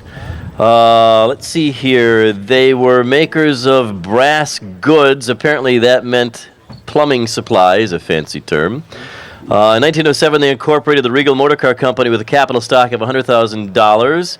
Paul Arthur designed the car. What else can we say here? I had one of the cars cross the country 5 times in 1909. Had 22,000 miles on it. Wow. Regal built some very sporty little underslung cars too in that general period, or maybe a little earlier than this. Was entered the underslung. Yeah, about that time, the underslung, the Regal underslung was introduced. And what that you want to explain what that? Is that what you were going to do? Well, the underslung had the chassis running underneath the axle. Am I correct about that? I'm so mechanical. It's just amazing. Well, if you can see here with the springs mounted on top of the axle. And reverse that. The axle sort of hung from the springs on the underslung. I'm sorry, the frame hung from there on the underslung. So it just sort of turned everything around. Made the car much lower and sportier. These cars that you're seeing now are on loan and on display from the Walter P. Chrysler Museum. I'm going to ask Barry Dressler, who's from the Walter P. Chrysler Museum, to tell you about each one of these individual vehicles. We've got the little kiddie car, we've got the Metropolitan, and we've got the quad truck. Here it comes around the curve right now. General Motors did not have that for an original idea, folks. There it is, long, long ago, and we'll let Barry tell you folks about it. Barry? First of all, we thought we'd kind of go from one extreme to the other, which is why we have the massive Nash quad in the back and this car in the front. This car actually is a one-of-a-kind. Louis Chevrolet apparently had been working on a project for a people's car in the 1920s, late 1920s, that didn't go anywhere. And Carl Brewer, one of the 3 top engineers at Chrysler, bought the remains of Louis Chevrolet's project and downsized some of the parts and made it into a car that his children could drive. This dates from about 1931. It has a little, it originally had a 5-horse Briggs engine in it. It now has a 7.5-horse Briggs engine in it. But it's a nifty little machine. It has 3 forward gears and a handbrake. And the bodywork is by Briggs Body. So it's really pretty nifty machine. The Metropolitan is a special edition that was done in 1961, capitalizing on the marriage of the then Princess Margaret, and it was intended to drive dealership traffic. So it's got special trim. There are a lot of rumors about it, but essentially it was a special edition, really as a dealer promotion. The Nash Quad is a vehicle that what was then Jeffrey began manufacturing just before World War I. And they're quite interesting machines because indeed they're 4-wheel steering. And as you can see, this has a hydraulic dump. During World War I, Jeffrey sold quite a number of these to the French government, who used them for transport of munitions and supplies. This is a 37 Nash Lafayette 4-door sedan. This is owned by Bob Golombowski of Howell, Michigan. This one here is a 4-door sedan, and this is Charles McDonald from Livonia. Well, Nash was a company that was originally the Thomas B. Jeffrey Company, Kenosha, Wisconsin. Originally, they built bicycles, and then Rambler automobiles, and then Jeffrey Automobiles, named after the company's founder. And finally, in 1916, 1917, Mr. Nash, who had been chairman of General Motors Corporation, was kind of forced out when William C. Durant reacquired control of General Motors, went looking for a company to buy, and he bought the Thomas B. Jeffrey Company and renamed it Nash Motors Company. Eventually became Nash Kelvinator Corporation in 1937 when Nash merged with Kelvinator. And this happened because Mr. Nash wanted to get Mr. Mason, who was president of Kelvinator, to become president of Nash, so he bought his company. Nash was one of the most successful of the independent car companies. In fact, there was a year during the Depression when only General Motors and Nash made money. Everybody else lost money. The Nashes you see in front of us are typical of Nash products of the mid to late 1930s. Very substantial automobiles. The bodies were built by Seaman Body Company in Milwaukee, which was a Nash subsidiary. They were very popular cars. The Lafayette originally was a luxury car, and Nash bought the nameplate and brought the name back in 1934 as a lower-priced variant of the Nash. Eventually, the Lafayette and the Nash merged, and they were just Nashes again. Styling is very typical of the 30s. Notice the rounded fenders, the prominent grilles, and the beginning of the bustle trunks.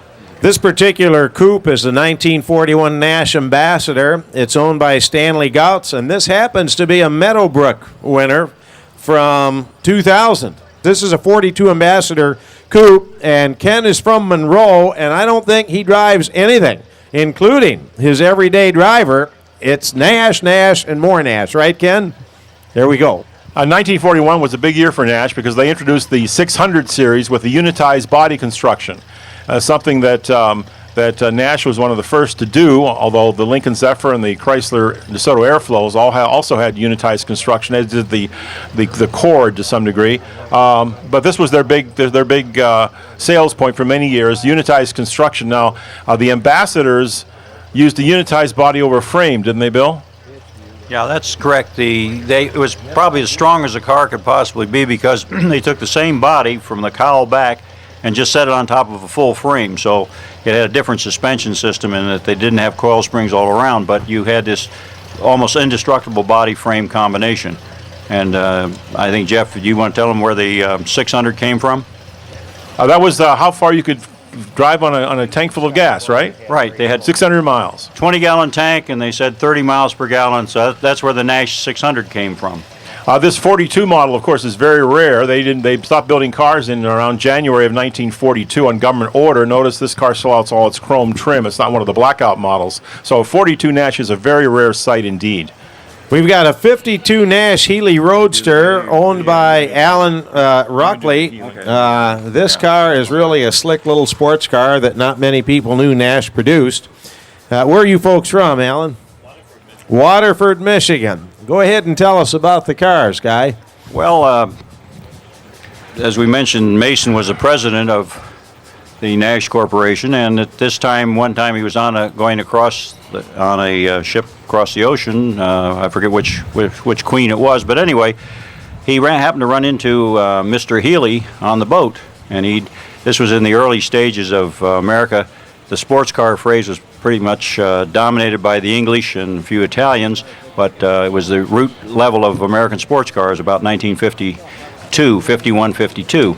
Anyway, they kind of hit it off and decided that maybe they could build a car and that would suit all. Healey had already done considerable automotive work in England. Anyway, the outcome of this whole thing was the Nash Healey. They first used a Healey body in 1951, which was aluminum bodied pretty much, but it used the entire Nash Ambassador running gear. The 6-cylinder overhead valve engine, and they used dual side draft carburetors, and eventually it was a 252 cubic inch L-head or overhead valve 6. So the interesting part was that then in the redesigned body, they brought the Italians in, and this is of course a Pininfarina body. So you had kind of a multinational car with an American running gear, the English engineering and chassis work, and assembled, and then with an Italian body. So it was a very interesting car, and it competed very successfully in the Le Mans races for a couple of years as well. So actually, and surprisingly enough, it was a very interesting car, and its top speed actually exceeded the 53 Corvette. But in the whole production run of 51 to 54, there were only about 500 cars, of which 150 were roadsters.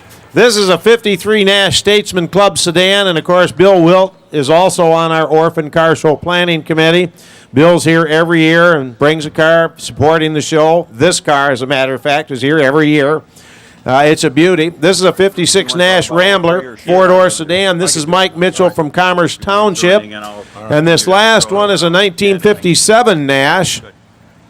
This is an Ambassador Custom, and this is Rick Mills from Lansing, Michigan. Gentlemen? Well, the first car, the teal blue-green car, and then the three-tone sedan are basically the same body. Nash had a brand new body in 1952. Notice that the 52 model and through 56 still had the covered wheels that were something that Mr. Mason preferred as a way of streamlining the automobile body side. In 57, for the Nashes last year, they did open up the front wheels, which I'm sure reduced the turning circle greatly. Unfortunately, 1957 was the last year they built the Nash automobile. They built about 10,000 that year. Nash did go out with some distinction. It was the only American car with dual headlights or quad headlights as standard equipment. Other cars in 1957 had dual headlights, Imperial, DeSoto, Chrysler, Mercury, but those were all optional because some states didn't allow dual headlights, but Nash went ahead anyway. This is a 55 Hudson Metropolitan convertible. This is Rick and Terry Ayer from Cincinnati, Ohio. This is a 58 Metropolitan convertible, Mark and Rhonda Gelstein from White Lake, Michigan. This is a 59 Met Hardtop. This is Don Filipski from Sterling Heights, Michigan. This is a 59 Nash Metropolitan Coupe, Calvin Bertner from Royal Oak, Michigan. This is a 59 Metropolitan two-door hardtop, Alan Balgren and Greta Van Bree from Dearborn, Michigan. And this last one is a 61 Nash Metropolitan Coupe. This is Rex and Susan Hammett from Waterford, Michigan. Gentlemen, do your thing. Yes, this was again one of those hybrid cars that came out of that marriage or arrangement, business arrangement, when Mason met, would go over and look for ideas. They used the Austin, I believe it was the A40 engine in this particular car, and had it, again, it became an assembled car, but it also was a derivative of, Mason was always very interested in we'd call it maybe niche marketing, and they came up with an NXI experimental car, which was the shall we say, the father of these, and they showed it all over the country and took opinion polls at different shows, and from that evolved the body design of the car, of a comfortable little two-seater as a second family car, which was the idea, and with a sporty aspect as well. So that's how this came to be, and it was very successful and manufactured for many years. And it used a word they were thought of as being cute and very attractive, but they just kind of grow on you. They have a very instant appeal. This is a 29 Studebaker Dictator Club Sedan, and this is Don Howe from South Lyon, Michigan. This is Larry Garden from Clement Cement City, Michigan, and this is a Studebaker President State Sedan. It's a beauty. Studebakers for 45 years. Oh, no, go ahead. Well, the Studebaker, I don't think we have. I don't think his mic is, I'll throw this at him, but Studebaker, of course, up to a point, is the oldest manufacturer. They managed to stay in business, starting with buggies, for 112 years.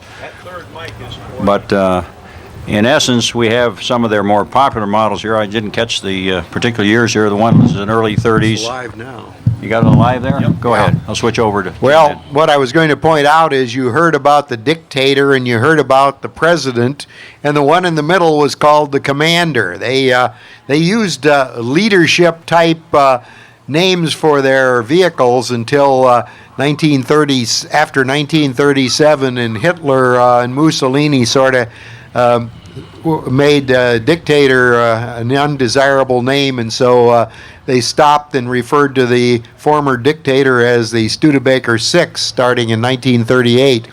But the brown-colored car, the tan-colored car there is the Dictator, and that was the more or less the price leader, although I believe the Erskine was still around in 28, 29, which was really the bottom of the line. And then the turquoise and black car is the premium top-of-the-line Studebaker. The President State was the lead car, the premier car of the family, and it's shown with wood wheels by 1932. That is a 31, isn't it? Wood wheels were on their way out, and Studebaker buyers did have a choice of steel spoke wheels as an alternate to wood. But it's interesting to have cars of this era with wood wheels show up every now and then. Well, we have in here the initial post-war body starting with the 1947. They were among the first manufacturers with a post-war car.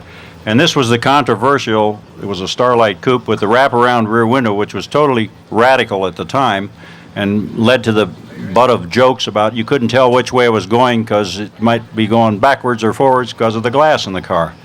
But it was certainly a unique style, and again, Studebaker was showed a lot of ingenuity, I should say, in the design of their cars and in the carrying out. Now, this body style was used from 47 through 52. It also, as you can see in the next car, the 1950 Land Cruiser, which was the top-of-the-line four-door sedan, with the huge, this has the bullet, I would say the bullet nose, as they say, front end. The Loewy Studios were their prime designers with Raymond Loewy, and they took the same body, that's the same body as the earlier models, except they changed the whole front assembly and came out with a bullet nose. And it also had what is popularly referred to as suicide doors, so you never opened the door while you were in motion. But again, they had different wheelbases and sizes and covered from low line to high line with one basic body style. Then in 51, they had introduced their new V8 engine, so when you got into a Commander or a Land Cruiser, which were the senior models over the Champion, the V8 was shorter in length than the old Big 6 that you saw in this Land Cruiser, so they just used the smaller front end. So the Champion 6s and the V8s all had the exact same body structures, and it was a difference in trim and models. But again, this is the ingeniousness of Studebaker. These are the, of course, newer model Studebakers from the late 50s. This is a 59 Lark. This is a Lark 4 four-door sedan. This is David Holtz from Brighton, Michigan. And he's got a license plate on the front of this one that says this is not a Rambler, and I don't think anybody'd mistake it for one. This is a 60 Studebaker Lark 8 two-door hardtop. This is Malcolm Reisner from Albion, Michigan. This is a 61 Studebaker Lark Cruiser four-door, and this is Randy Mason from Dearborn. Okay, well, Studebaker fell on some hard times in the middle 50s from about 56 on and was taken over by Curtis Wright in a management agreement, and that didn't work out, so by 58 they were scraping the bottom. By that point in time, the Rambler had been announced. They reestablished the Rambler American. The middle price field had fallen apart, and they knew their salvation was to go back to like the Studebaker Champion, a lightweight, economical car, but they had an advantage. They had V8 power plants and everything that could get them in there. So they did a clever redesign on the basic body they'd been using from 1953 through 58. They chopped off the front end and the back end, shortened it, made it into a compact car that still had all the interior comfort of a six-passenger sedan, had a six-cylinder engine and a V8, as the second car is in the 1960, which gave them performance which was above Rambler and American Motors at that time. And this was the beginning of the success that gave new life to Studebaker. This is a 63 Studebaker Cruiser four-door sedan. This is Gary Panacci from South Lyon, Michigan. This next one, this convertible, which is very, very nice, is a 64 Daytona. This is Wayne Bombard from Fort Gratiot, Michigan.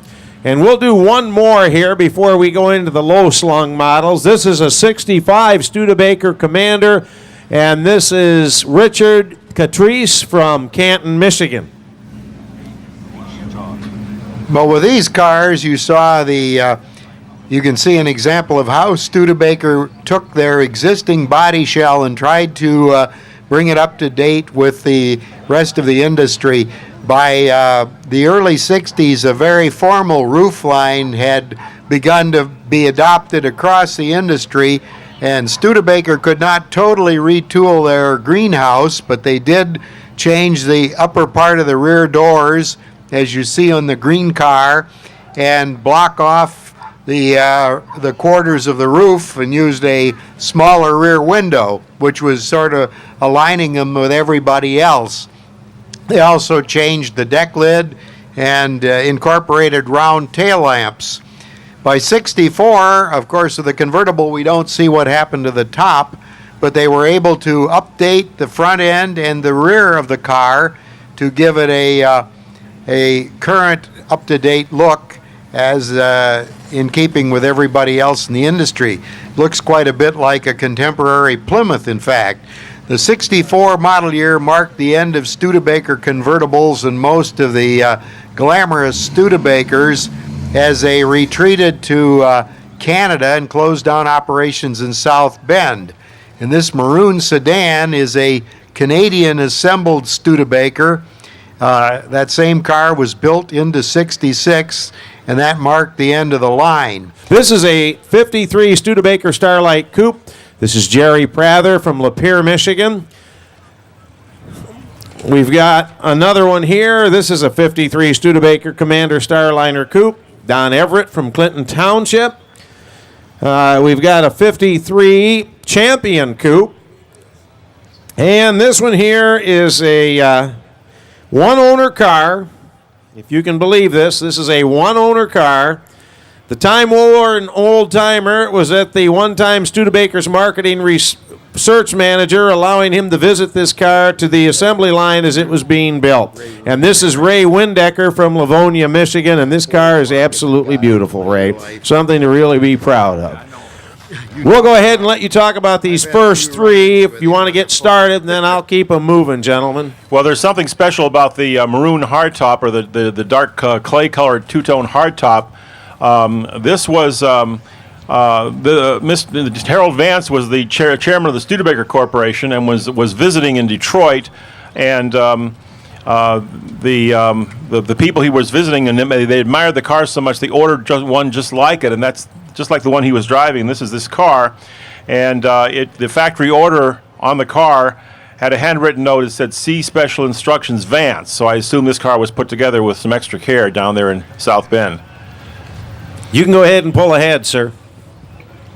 The difference between the Starliner and Starlight, the one that's pulling away and the cream-colored car, are the Starlights, which are full pillar coupes, while the Starliner is a hardtop. 54, as you can see, is basically the same as the 53. They made some subtle changes in the grille, but it's this being the Starliner full hardtop was virtually identical except for taillight and grille changes. But you still had the extremely European continental type styling, and it was a good seller, but they didn't get as much as they want. So you moved on to the 55, and they decided in marketing that they didn't have enough chrome, so you can see they got pretty busy in the front and the back, but other than that, the car is about the same. And they were still dealing with the same body design. And of course, 55 was a good sales year overall, and they did much better that year. But that was the main changes. They carried the same body from 53 through 55 with subtle or not so subtle trim changes. This is a 62 GT Hawk. This is Gary Taylor from Sterling Heights.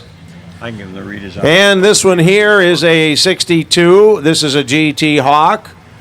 This is Sam Borello from Dearborn. And this last one here is a 63 GT Hawk, and this is John Pegian from Saline. Well, briefly, we went from the basic Golden Hawk and Silver Hawk of the 56, 7, and 8, 9, and 60, and 61. And in 62, they went to Brooks Stevens to do a redesign because they were becoming dated, and he came out with what they called the Gran Turismo or GT Hawk. And what they did is they kept all the same panels but put a different styled roof on, which was somewhat similar to the Thunderbird type roof. And then they took the fins back off, and the fenders are the same as they were before in 1953. The basic fender stamping stayed the same from 53 to 64 through the entire Studebaker production run. So you have a lot of similarity, but yet they were very cleverly carried off to look like a much different car. And they did get much sportier. They got 4-speed transmission in 61, and then in 63 you got the Avanti powered ones where they had a R1, 2, 3, and 4 engine, very few of the latter, but they came with a McCullough supercharger. So as the performance entered the market, Studebaker was always in there and plugging along, and somehow made these cars look different and continued to sell the original styled body, which shows the timeless lines of a good body style. Well, the Avanti was really the pet project of Mr. Egbert, and he again approached Raymond Loewy And so there was always a contest for who was going to be the designer. But over a very short period of time, he gave them the general idea of what he wanted. And Mr. Lowy went out and leased a house in Palm Springs, California, took his basic design crew of about 4 people in something like 6 weeks, a very short period of time. They came up with a design. The car went into production shortly thereafter. It's an all fiberglass car in the early advent of fiberglass, and the bodies were made by molded fiberglass, the same as the Corvette bodies in Ashtabula, Ohio. But it was such a slick, streamlined design that they've continued to set, as someone mentioned earlier, speed records with different engines over 200 miles an hour on the Bonneville salt flats. In fact, even one with the Studebaker highly modified engine achieved 200 miles an hour. So it was an all-time sporty car, very unique, and a kind of a Coke body design.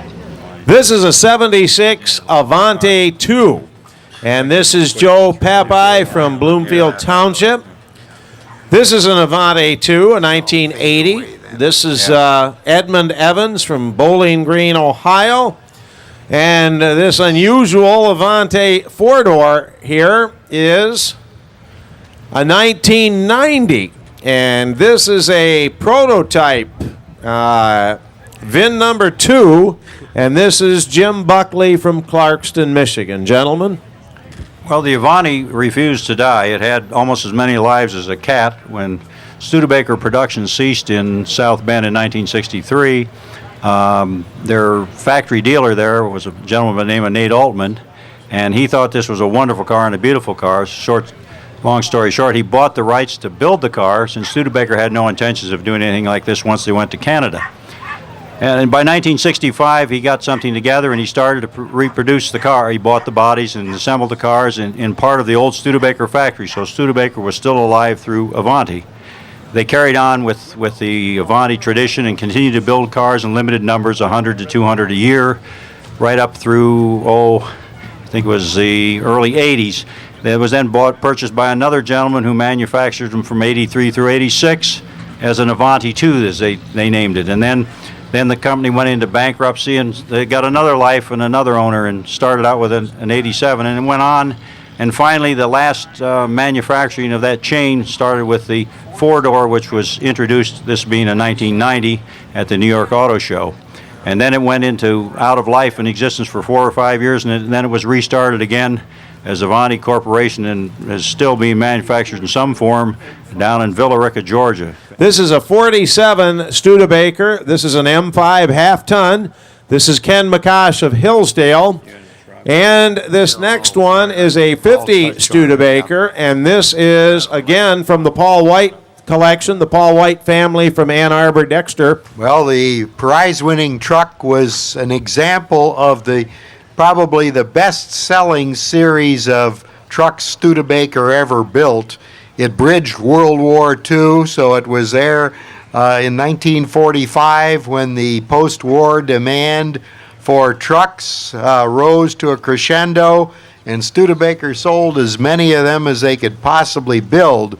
Now, what was interesting about these vehicles is, unlike a Chevrolet, a Dodge, or a Ford truck, is that they used passenger car windshield, passenger car doors, because Studebaker did not have the luxury, at least at that time, of designing a separate truck body in terms of the cab.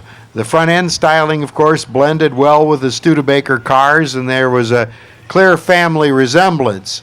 Now, as we move to the more modern truck behind it, the red truck, Studebaker introduced a totally new truck for 1949, and for the first time since before the war, used a unique cab.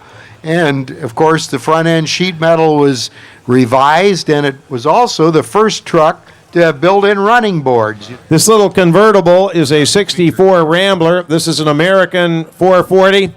This is Kelly Carpenter from Pinckney.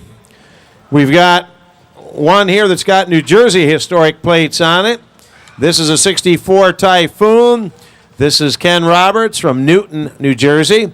And this last one is a 67 Rambler Rogue, two-door hardtop. This is Paul and Barb Kipp from Clinton Township. Tell us about them, gentlemen. Well, the first two cars, probably the first car and the third car, are the new Rambler American type body, which was introduced in 1964. It was a very attractive car for a small car, and American Motors did quite well at it. The first ones had the round headlight theme, and then they did sort of a squared off version that you can see there on the Rogue hardtop. Also notice the interesting two-tone. The car in the middle is a 64 Typhoon, which introduced their new seven main bearing 6-cylinder engine. Isn't that right, Bill? Yeah, that's correct. It was designed to be a big introductory model. I think it was available only in that color scheme. And this later went on infamously, or famously, I should say, right on up through the Jeep series as the basis of the 258 cubic inch 6. So it was one of the longest lived engines that were ever around in terms of longevity, and it was a fine engine from day one. The middle car, too, the Typhoon, was a facelifted version of the 1963 Rambler. What was innovative about that, Rambler was the Motor Trend Car of the Year in 1963. They had curved side glass, something that was introduced on the 57 Imperial and used on the 61 Lincoln Continentals. And they also had a way of stamping the entire side of the car, so they would stamp the door openings. They didn't have to weld up different pieces. And it was one of Rambler's best years also, 63, 64. This is a 67 Ambassador DPL convertible, and this is John Ponches from Auburn, Indiana. This was a very handsome convertible. Notice the dual stacked headlights, the very clean body side. These were very good looking cars with very luxurious interiors. It was American Motors. What they were trying to do, they were trying to sort of shed their economy car image, because in the 60s people were interested more in sporty cars, luxurious cars, rather than economy cars. So they had to show the rest of the industry that they could build these kind of cars too. They were better cars than the reception they got in the marketplace. But these early ones were very, very good looking automobiles. This is a 69 AMX Coupe, and this is our friend Bob Stevens, who just won an award himself. And Bob's got several old cars, and God love you, Dahlia, for putting up with him. This next one is a 1969 AMX Sport Coupe. This is Darrell Salisbury from Portage. This is absolutely a gorgeous, gorgeous little car. And this last one is actually a Javelin. This is a 70 AMC Javelin SST, and this is Bob Lucas from Dearborn Heights. You want to talk about that? The AMX was actually the derivative of the Javelin, which was the longer wheelbase model, which was a 4 to 5 six-seater.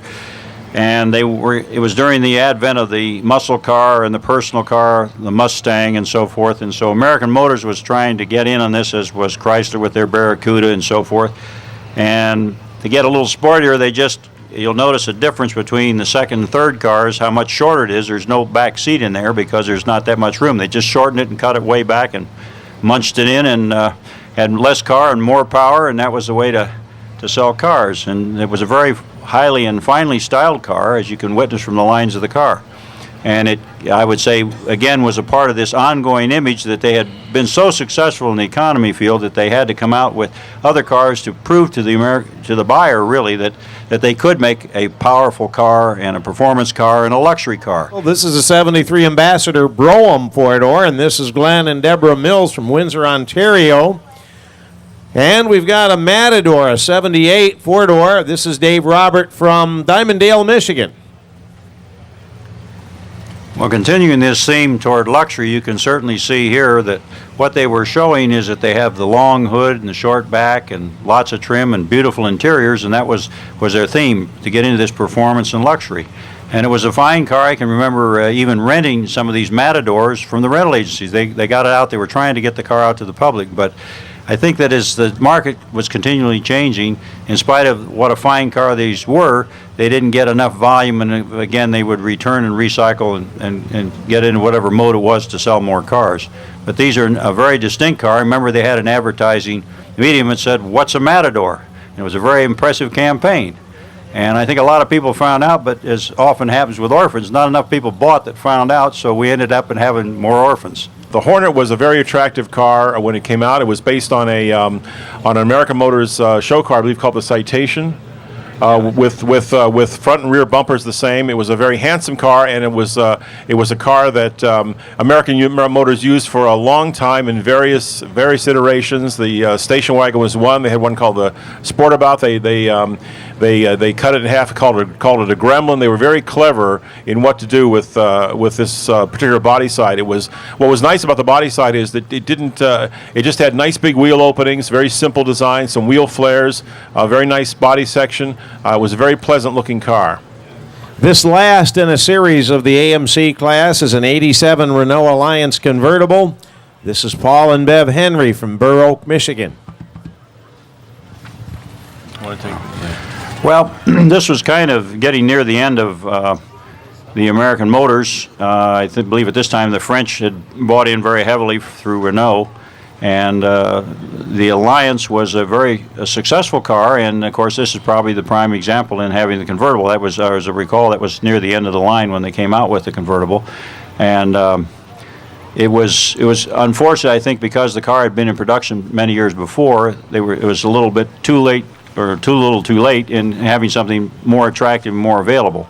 But it is a sought-after car among collectors, and certainly in convertibles of that period, a very desirable car. The Kaiser Frazer Corporation was formed in August of 1945 to make automobiles. Henry Kaiser, who had made a lot of ships, Liberty ships during World War II, had been involved in dam construction throughout the West, aluminum, this kind of thing. He was interested in getting into the post-war automobile market, because after all these years of not manufacturing cars, it was kind of like an all-new ball game. It was a good time to get into the car business in a way. He teamed up with Joe Frazer of Graham Page. Frazer had been president of Willis Overland. Before that, he was sales executive with Chrysler. He left Chrysler in 38, became president of Willis Overland in 39, helped secure the Jeep for Willis Overland. Bought Graham Page in 1944 and was going to use that company, which had not built any cars since September of 1940, as a springboard to get into the automobile business. Kaiser needed leadership, and Joe Frazer and Graham Page needed money. So the two of them came together and moved their operations to Willow Run. The Graham Page part of it faded pretty quickly because they couldn't afford really to sustain the production. But the first Kaiser and Frazer cars were designed by Howard Darren, as were the later series. It's interesting to note there's a 49 Frazer here and a 51. If you look at these cars closely, they have the same body shell, even though they look very much different. Notice the doors.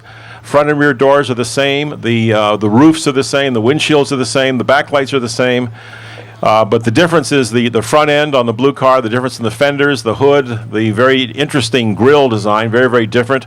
Notice the taller, longer fenders on the blue car, how they jut beyond the carryover deck lid. The reason for the 51 Frazer is that they had overestimated the number of cars they were going to sell in 49-50, and they had some leftover bodies. So they kept the Frazer in production for a while to reuse the leftover bodies. Unfortunately, all they had was left were about 10,000 bodies. That's all they could build, even though they had 50,000 orders for the car. So at the end of when those bodies were finished, so was the Frazer, even though the company used to still call itself Kaiser Frazer Corporation. Well, the Henry J was you might say, the dream of Henry Kaiser, because he sort of envisioned himself as another Henry Ford. He wanted to build a people's car, a very economical car, so that everyone could have one in their driveway and be mobile and be happy. So he had a wonderful sales contest when they were doing the prototype, and it was named the car. And strangely enough, even though his name was Henry J. Kaiser, the name that won the contest was Henry J. So surprise, surprise. Surprise, surprise. But anyway, the Henry J is basically a compact car long before its time. But the problem was not too many people were interested in a compact, but it did get introduced. It used a Willys engine. The four-cylinder Jeep engine was standard with a six-cylinder Willys as an option. So they bought the engine from Willys and, of course, had their own body designed and styled and designed, and you can see the Darren influences in the body. It was only available as a two-door, and originally as in the Metropolitan it came without a trunk, and the trunk became an option. The 52 Vagabond was really a leftover 51 where they added a Continental spare, and this is a very unusual one in it that has the Caribbean Coral, which was an unusual. They had very wild and crazy color paint schemes with Kaiser, and this is an example of very fine paint. Well, this is the second generation Kaiser that was introduced in 1951 and ran through 1955 here in this country. Again, designed by Howard Darren, who did a custom car designer who did the Packard Darren and other vehicles like this. A very attractive car. This is one of the best looking large cars built in America at that time. Notice that the use of chrome is kept very low on the body. The low chrome grille, the low rub rail along the side. You see how the taillights grew larger each year. Notice the sweetheart shape in the windshield. It was a pop-out windshield that would pop out in a crash. Something the Kaiser sort of picked up from Tucker. Notice the very distinctive arched windows on the side view. It was a very, very handsome car. The problem with the car in the end was the Kaiser name. People weren't sure if they were going to stay in business, and of course, in an era when people were demanding 8-cylinder cars, V8s, Kaiser was still stuck with their 6-cylinder engine. But the first car is a rather unusual body type, eh, Bill? Yes, this is the Traveler, and what was unusual was probably the original hatchback. They had done it in the earlier series, but Henry Kaiser, being rather an innovative soul, decided that one of their complaints of the dealers was they didn't have only 4-door sedans or maybe a 2-door or a coupe, no convertible, no hardtop. So they decided they'd go back and do the hatchback, which had been relatively successful. And when they had developed it in its original theme, back in 1949, they just basically, you can see they cut the whole back of the car out, made the rear window a little smaller, and then put some hinges in there, and outside of maybe a little water leakage, is extremely useful. In the 49 model, it actually had more cubic foot of capacity than the new Cadillac pickup truck. This is a 54 Kaiser 4-door special sedan. This is Rick and Susan Crowley from Langsport, Indiana. Would you pull your car ahead, please?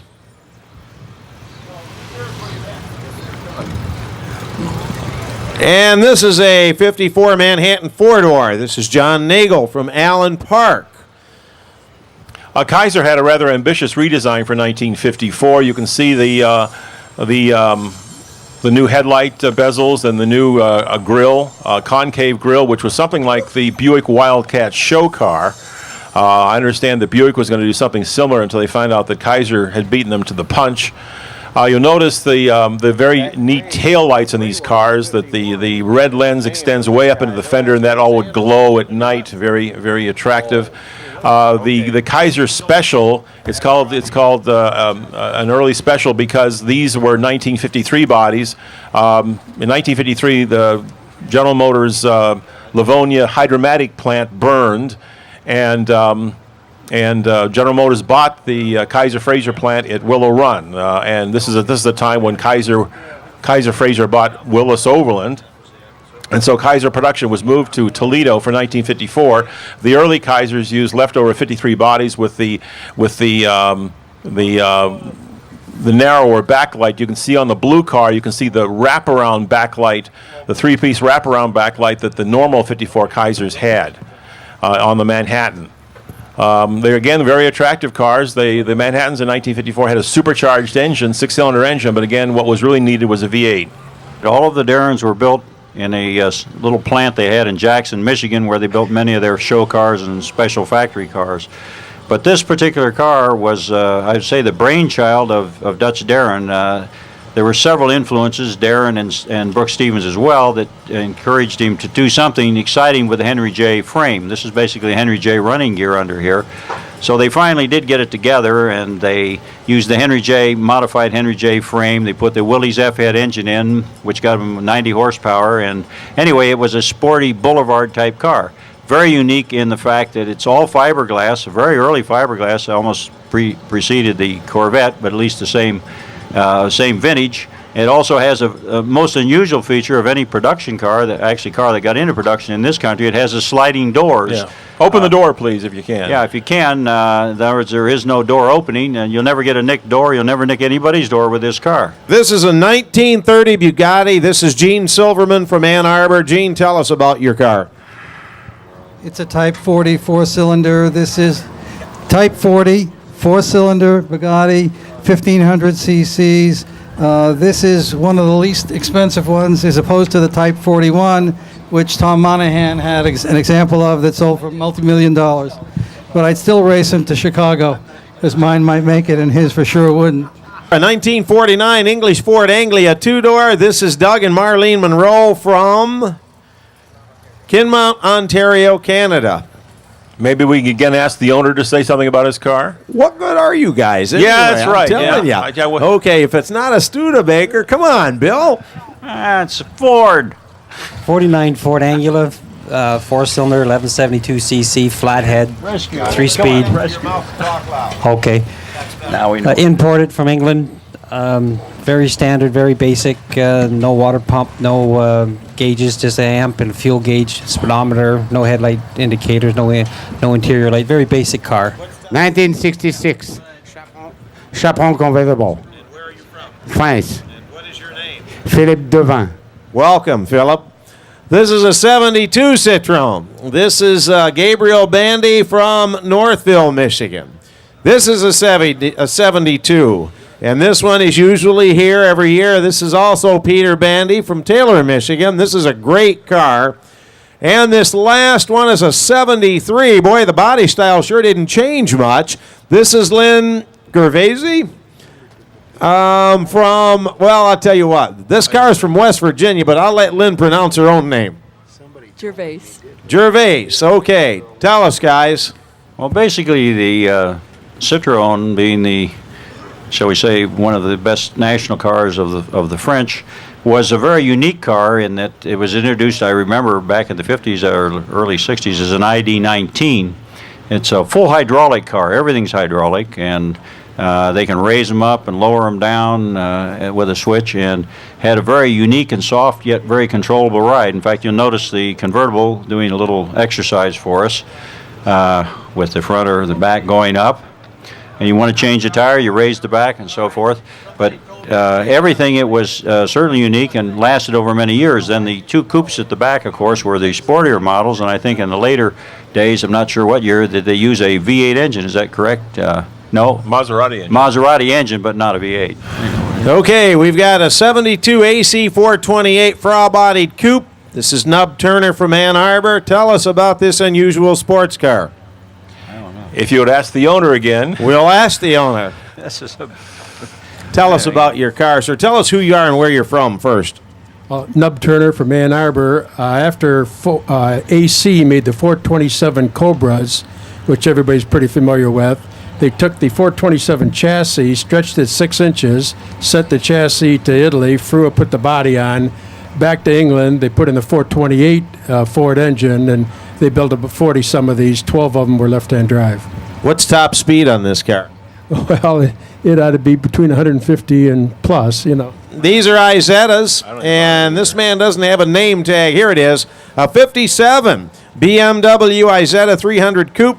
This is Bob Marquis from Ypsilanti, and I saw this one coming in on a trailer this morning. This is a, what year is this, sir?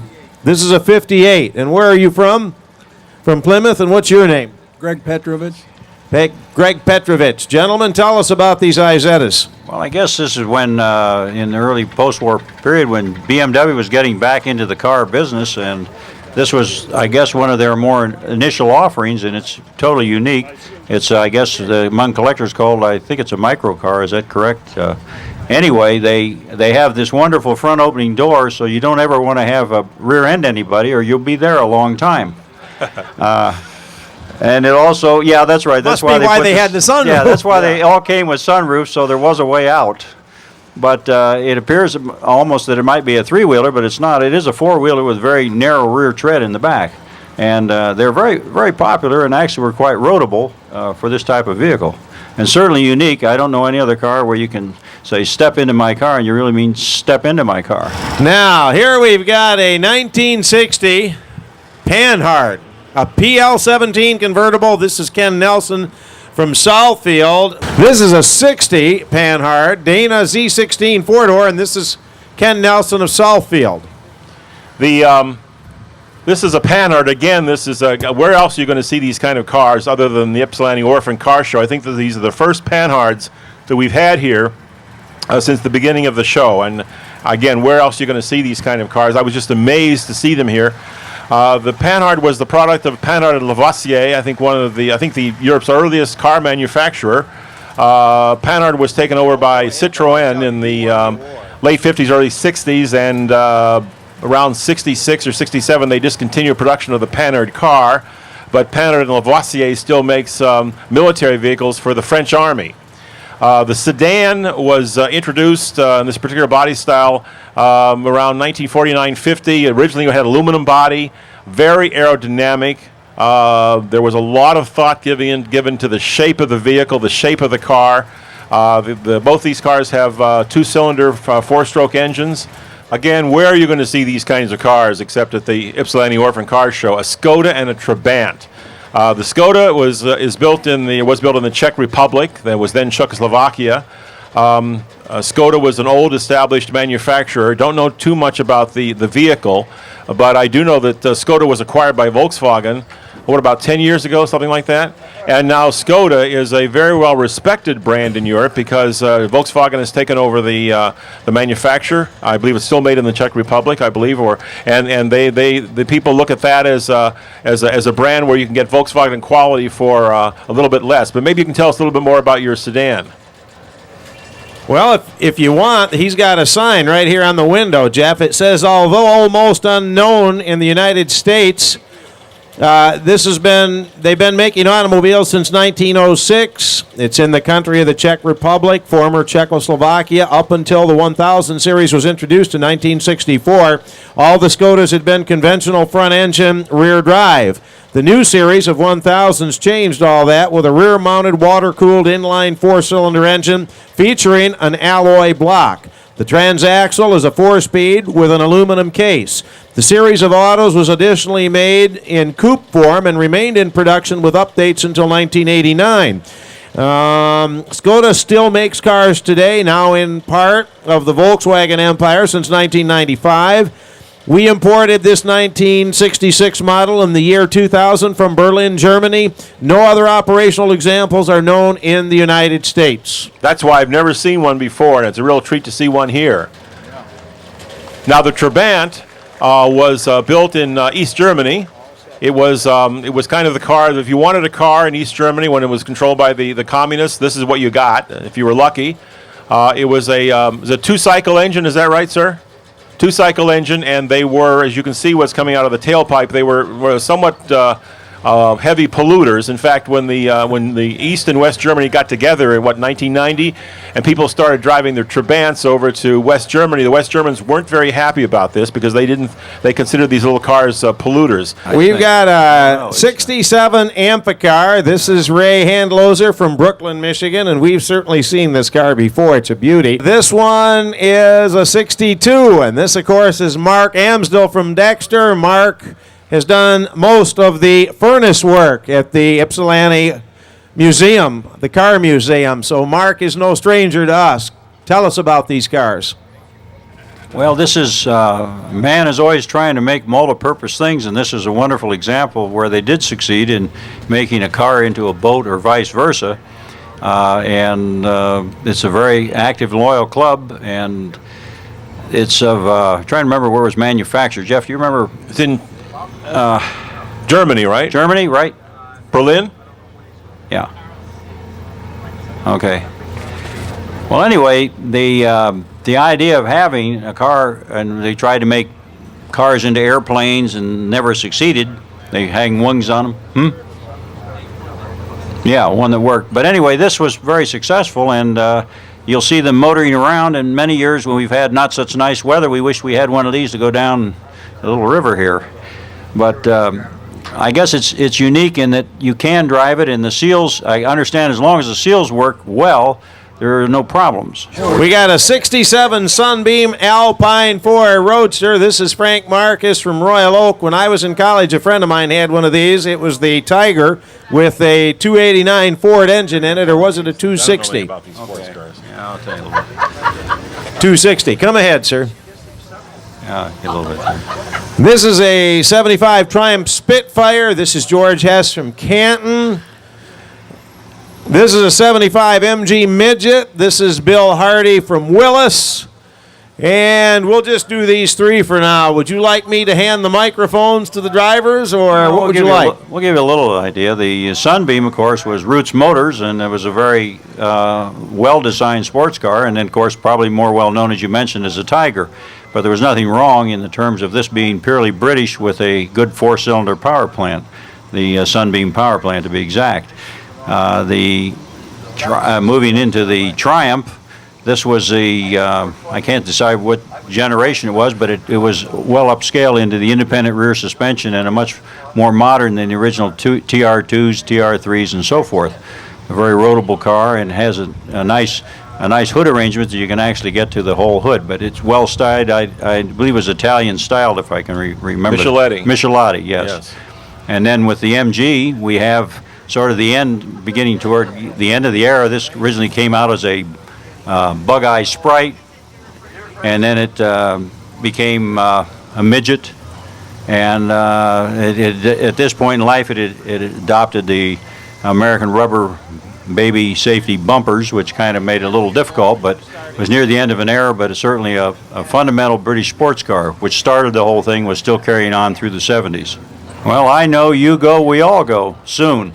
But anyway, the Yugo was an interesting car, and it sold relatively well. They even set up a U.S. dealer organization. I think they had some black and white signs. In fact, I found there's an existing "You Guys Should Have It" Yugo sign over in Hamtramck. It has a few bullet holes in it, but it's still on the dealership. Oh, I shouldn't tell anybody about that. Excuse me. You haven't taken it down yet. But anyway, the Yugo was a relatively successful attempt at a lower price car, completely assembled car, and of course this is probably the nicest model. I went out and looked at one with a fellow collector, not this, but the convertible was, I believe, at the very end of the line in terms of production. And it sold well and did well for a period of time, and I don't remember whether it was problems with the factory or the government or just exactly what came in meeting standards, but it did get pulled off the market after just a few years. This is a 74 Triumph TR6 Roadster. This is Richard Aaron from Monroe. Richard's been in past years helping us with the Orphan Car Show also, and has always kind of favored the foreign cars. What can you tell us about this beautiful sports car? Well, this was basically the end of the TR series, the TR2, the 3, the 4, the kind of almost 5, and then the TR6. I guess the 5 was a TR250. Starting with the TR Triumph was probably among the more successful of the English sports cars, quite successful in the road racing circuits as far as being very active, and a little more durable and more well-known among the actual racing drivers. Again, you can see the problems that British sports car designers were having meeting new American bumper standards. This was an early attempt to do an enveloping front end that gave you both a bumper and a grille opening. It's very common on today's cars. If this were done again, I'm sure they would do it in body color, but this is what they had to do to sell the car in the United States. It did spoil the lines of the original car, but it was an innovative attempt, and it's very similar to what we do with today's cars, how we design them with the plastic front ends. This is Larry Deck and Nancy Deck from Plymouth. This is a 70 GT Coupe. These were imported into the United States briefly. What dealership do they sell them out of? Buick dealerships. The GT Coupe was a beautiful little car. It sort of has Corvette overtones, especially in the front end. Innovative use of the disappearing headlights. A nice upswept ducktail at the back. A very handsome little car, and it got a lot of favorable comments in the automotive press because of its very good looks. This was a pretty hot number in the racing circuits. With the Abarth was the significant name, and particularly in the Italian cars, they did very, very well. And this was I would say, a popular car, a people's car in Italy. But when they wanted to have fun, you notice if they didn't have enough room in the back, when you really got serious about racing, you had to prop the trunk open and make room for the engine and everything else that was there. So they had certainly looked unique, but they sort of preceded the early Minis and the Ignatius design for Austin. You notice there's no wasted metal around the wheels. The wheels are right out at the corners, and it's a maximum car space and a maximum maneuverability. This is a really beautiful 63 Fiat Ghia Coupe. This is Pietro and Victoria Arena from Troy. It's really a beauty. It's a neat color, a very unusual color. It's not much to tell. It's made by Ghia and powered by Fiat. So they call it Fiat Ghia. What's top speed? Top speed is 120. 120 mile an hour sports car, guys. Pretty neat. Well, this was probably one of the most successful of the Fiat products when they were importing into this country. They continued. The Spider was the most popular, and then it went on with a smaller engine, and finally up, I think, with the 2,000 cc was the largest. It was brought in through 1982. That's when they decided to pull up stakes and no longer bring Fiat into this country. But it was a good roadable car. It was used on the racetracks by many of the sports car racers, and is certainly highly starred. It is a Farina body. The body styling, of course, came from Pininfarina, and I think it had its second life with trying to remember who the man was that kept going in and out of business. He brought it in as an import, along with the other Fiat, which was a rear engine, the X model coupe. Here we've got a 68 Austin FX4 London Taxi. This is George Lewis from Ann Arbor, Michigan. Buckingham Palace, quick, I'm late for luncheon with the Queen. Of course, this is the prototypical London taxi. Austin had been building these for many, many years. This was a post-war design, a very practical car, easy to get in and out of. Of course, London taxi drivers have a very stringent test they have to take. They have to know all the different roads and alleys and courts and everything else in London, because roads switch names very frequently. This is a beloved car. People look for these. They're always black, or not always. Most of the time they are black. Some of these cars were sold to private individuals in different colors. There were other imitators of this car before, but they gradually fell away because this was such a sturdy and serviceable vehicle. It was really the Checker of England. Here we've got a 1963 Austin 7 Mini Countryman station wagon. This is H. Neal and Leslie Reichert. They're from Dexter. And this gentleman was just telling me this was the original body style for the Mini Cooper, even though this was a station wagon. Of course, the Mini was a very successful car for British Motor Corporation. The problem is, after it caught on, they didn't really charge enough for them. They didn't have really very good control of their cost accounting, and so they didn't make the money they should have on this very popular car, which just went out of production not too long ago, just before the beginning of the new Mini, which, of course, is gaining a lot of popularity, too. Good morning. Good afternoon, folks.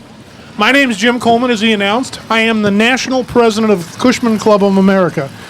Today, we're going to do some high energy. I'm going to be right out here with the scooters. Well, approximately. And we're going to start out with a Cushman motor scooter.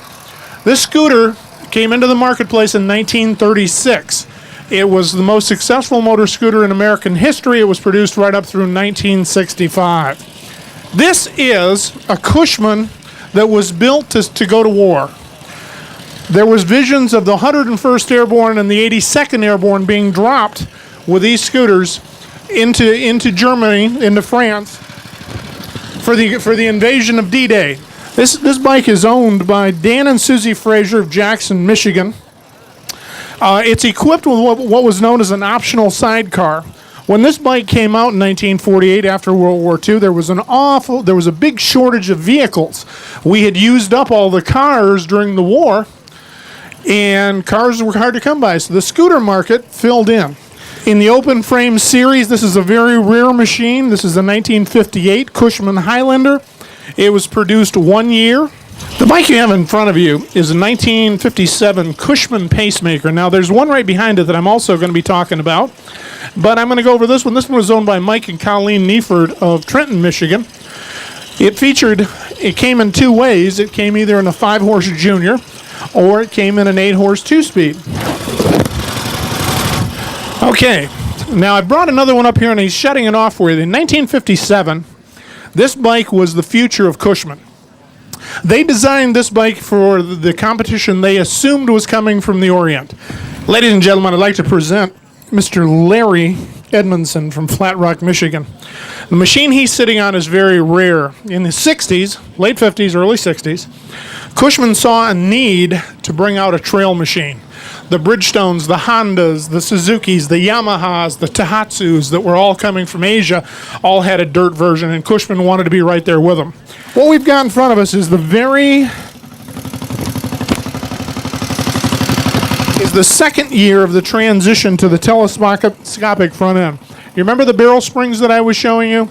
This one has a telehydraulic forking system on them, which made it much more friendly to ride.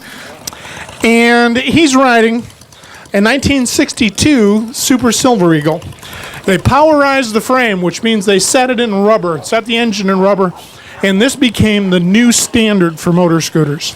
This is Paul Jones out of Melvindale, Michigan. It's another Super Silver Eagle. It has many of the stock Cushman items on it, such as the fiberglass saddlebags. These are expensive options. When this bike was new, those bags were about $38. Okay.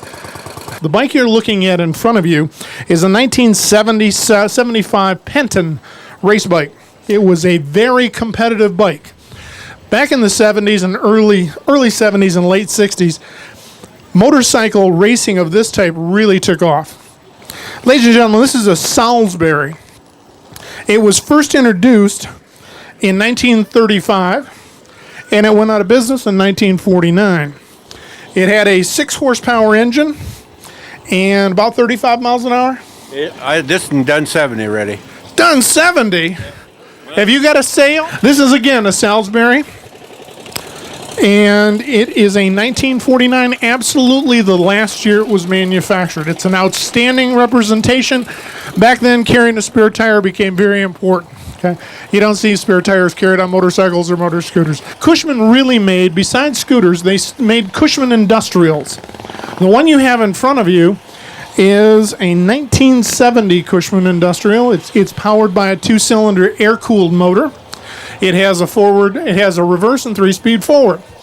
This machine was found in a junkyard in south of Phoenix, Arizona, and the owner, Tony DeVito, has spent the last year and a half restoring it. Many cities and metropolitan areas used these back in the 70s. The bike that you're seeing in front of you is owned by Don Sherman out of Belleville, Michigan, and it is probably one of the finest restorations I have ever seen. This bike is an Ariel. An Ariel was built in Great Britain, and this bike was built in 1940. Has some unique engine designs to it. Well, why don't you tell me about it, Don? Well, this is the famous Ariel Square 4. It's got 4 cylinders arranged in a square pattern to get 1,000 cc's in kind of a compact arrangement. That requires 2 crankshaft, which is a little complex, but it's very smooth and has a lot of torque, but not much power. It only made 35 horsepower. This is a 1975 Condor made in Switzerland. A military machine. It's perfectly street legal. He rides it quite often. But the Swedish government had these bikes made to equip their service with. If you notice, it has the twin. What's the caliber on the rifles? Caliber on the rifles? I don't know. They're K31 Swifts. I believe they were 6.5. The bike was meant to take a trooper ready to fight to battle and to be like mobile cavalry, much like the design of the Cushman that we had out earlier that was going to be dropped with the 101st. This is a bike that was assembled in Switzerland using components from all over the world. How long have you had this 1947 Whizzer, Rex? I haven't had it very long, but I've had other ones. I've got, I've got an engine that I used to, it was in a flood and underwater, and people come around to look at it. I turn it over and squirt the water out of the spark plug hole. Let me tell you a little something about Whizzer. Whizzer came out in 1939, and it really originally came out as a clip-on engine. You could go to the hardware store and you could buy a clip-on engine called the Whizzer. It would give you the pulley for the back wheel, it would give you the engine, it would give you the gas tank and all the controls. You could take that home and put it on your bicycle, and within just a very few hours you could be motorized. Along with Cushman, this was a big, big brand in the 1950s.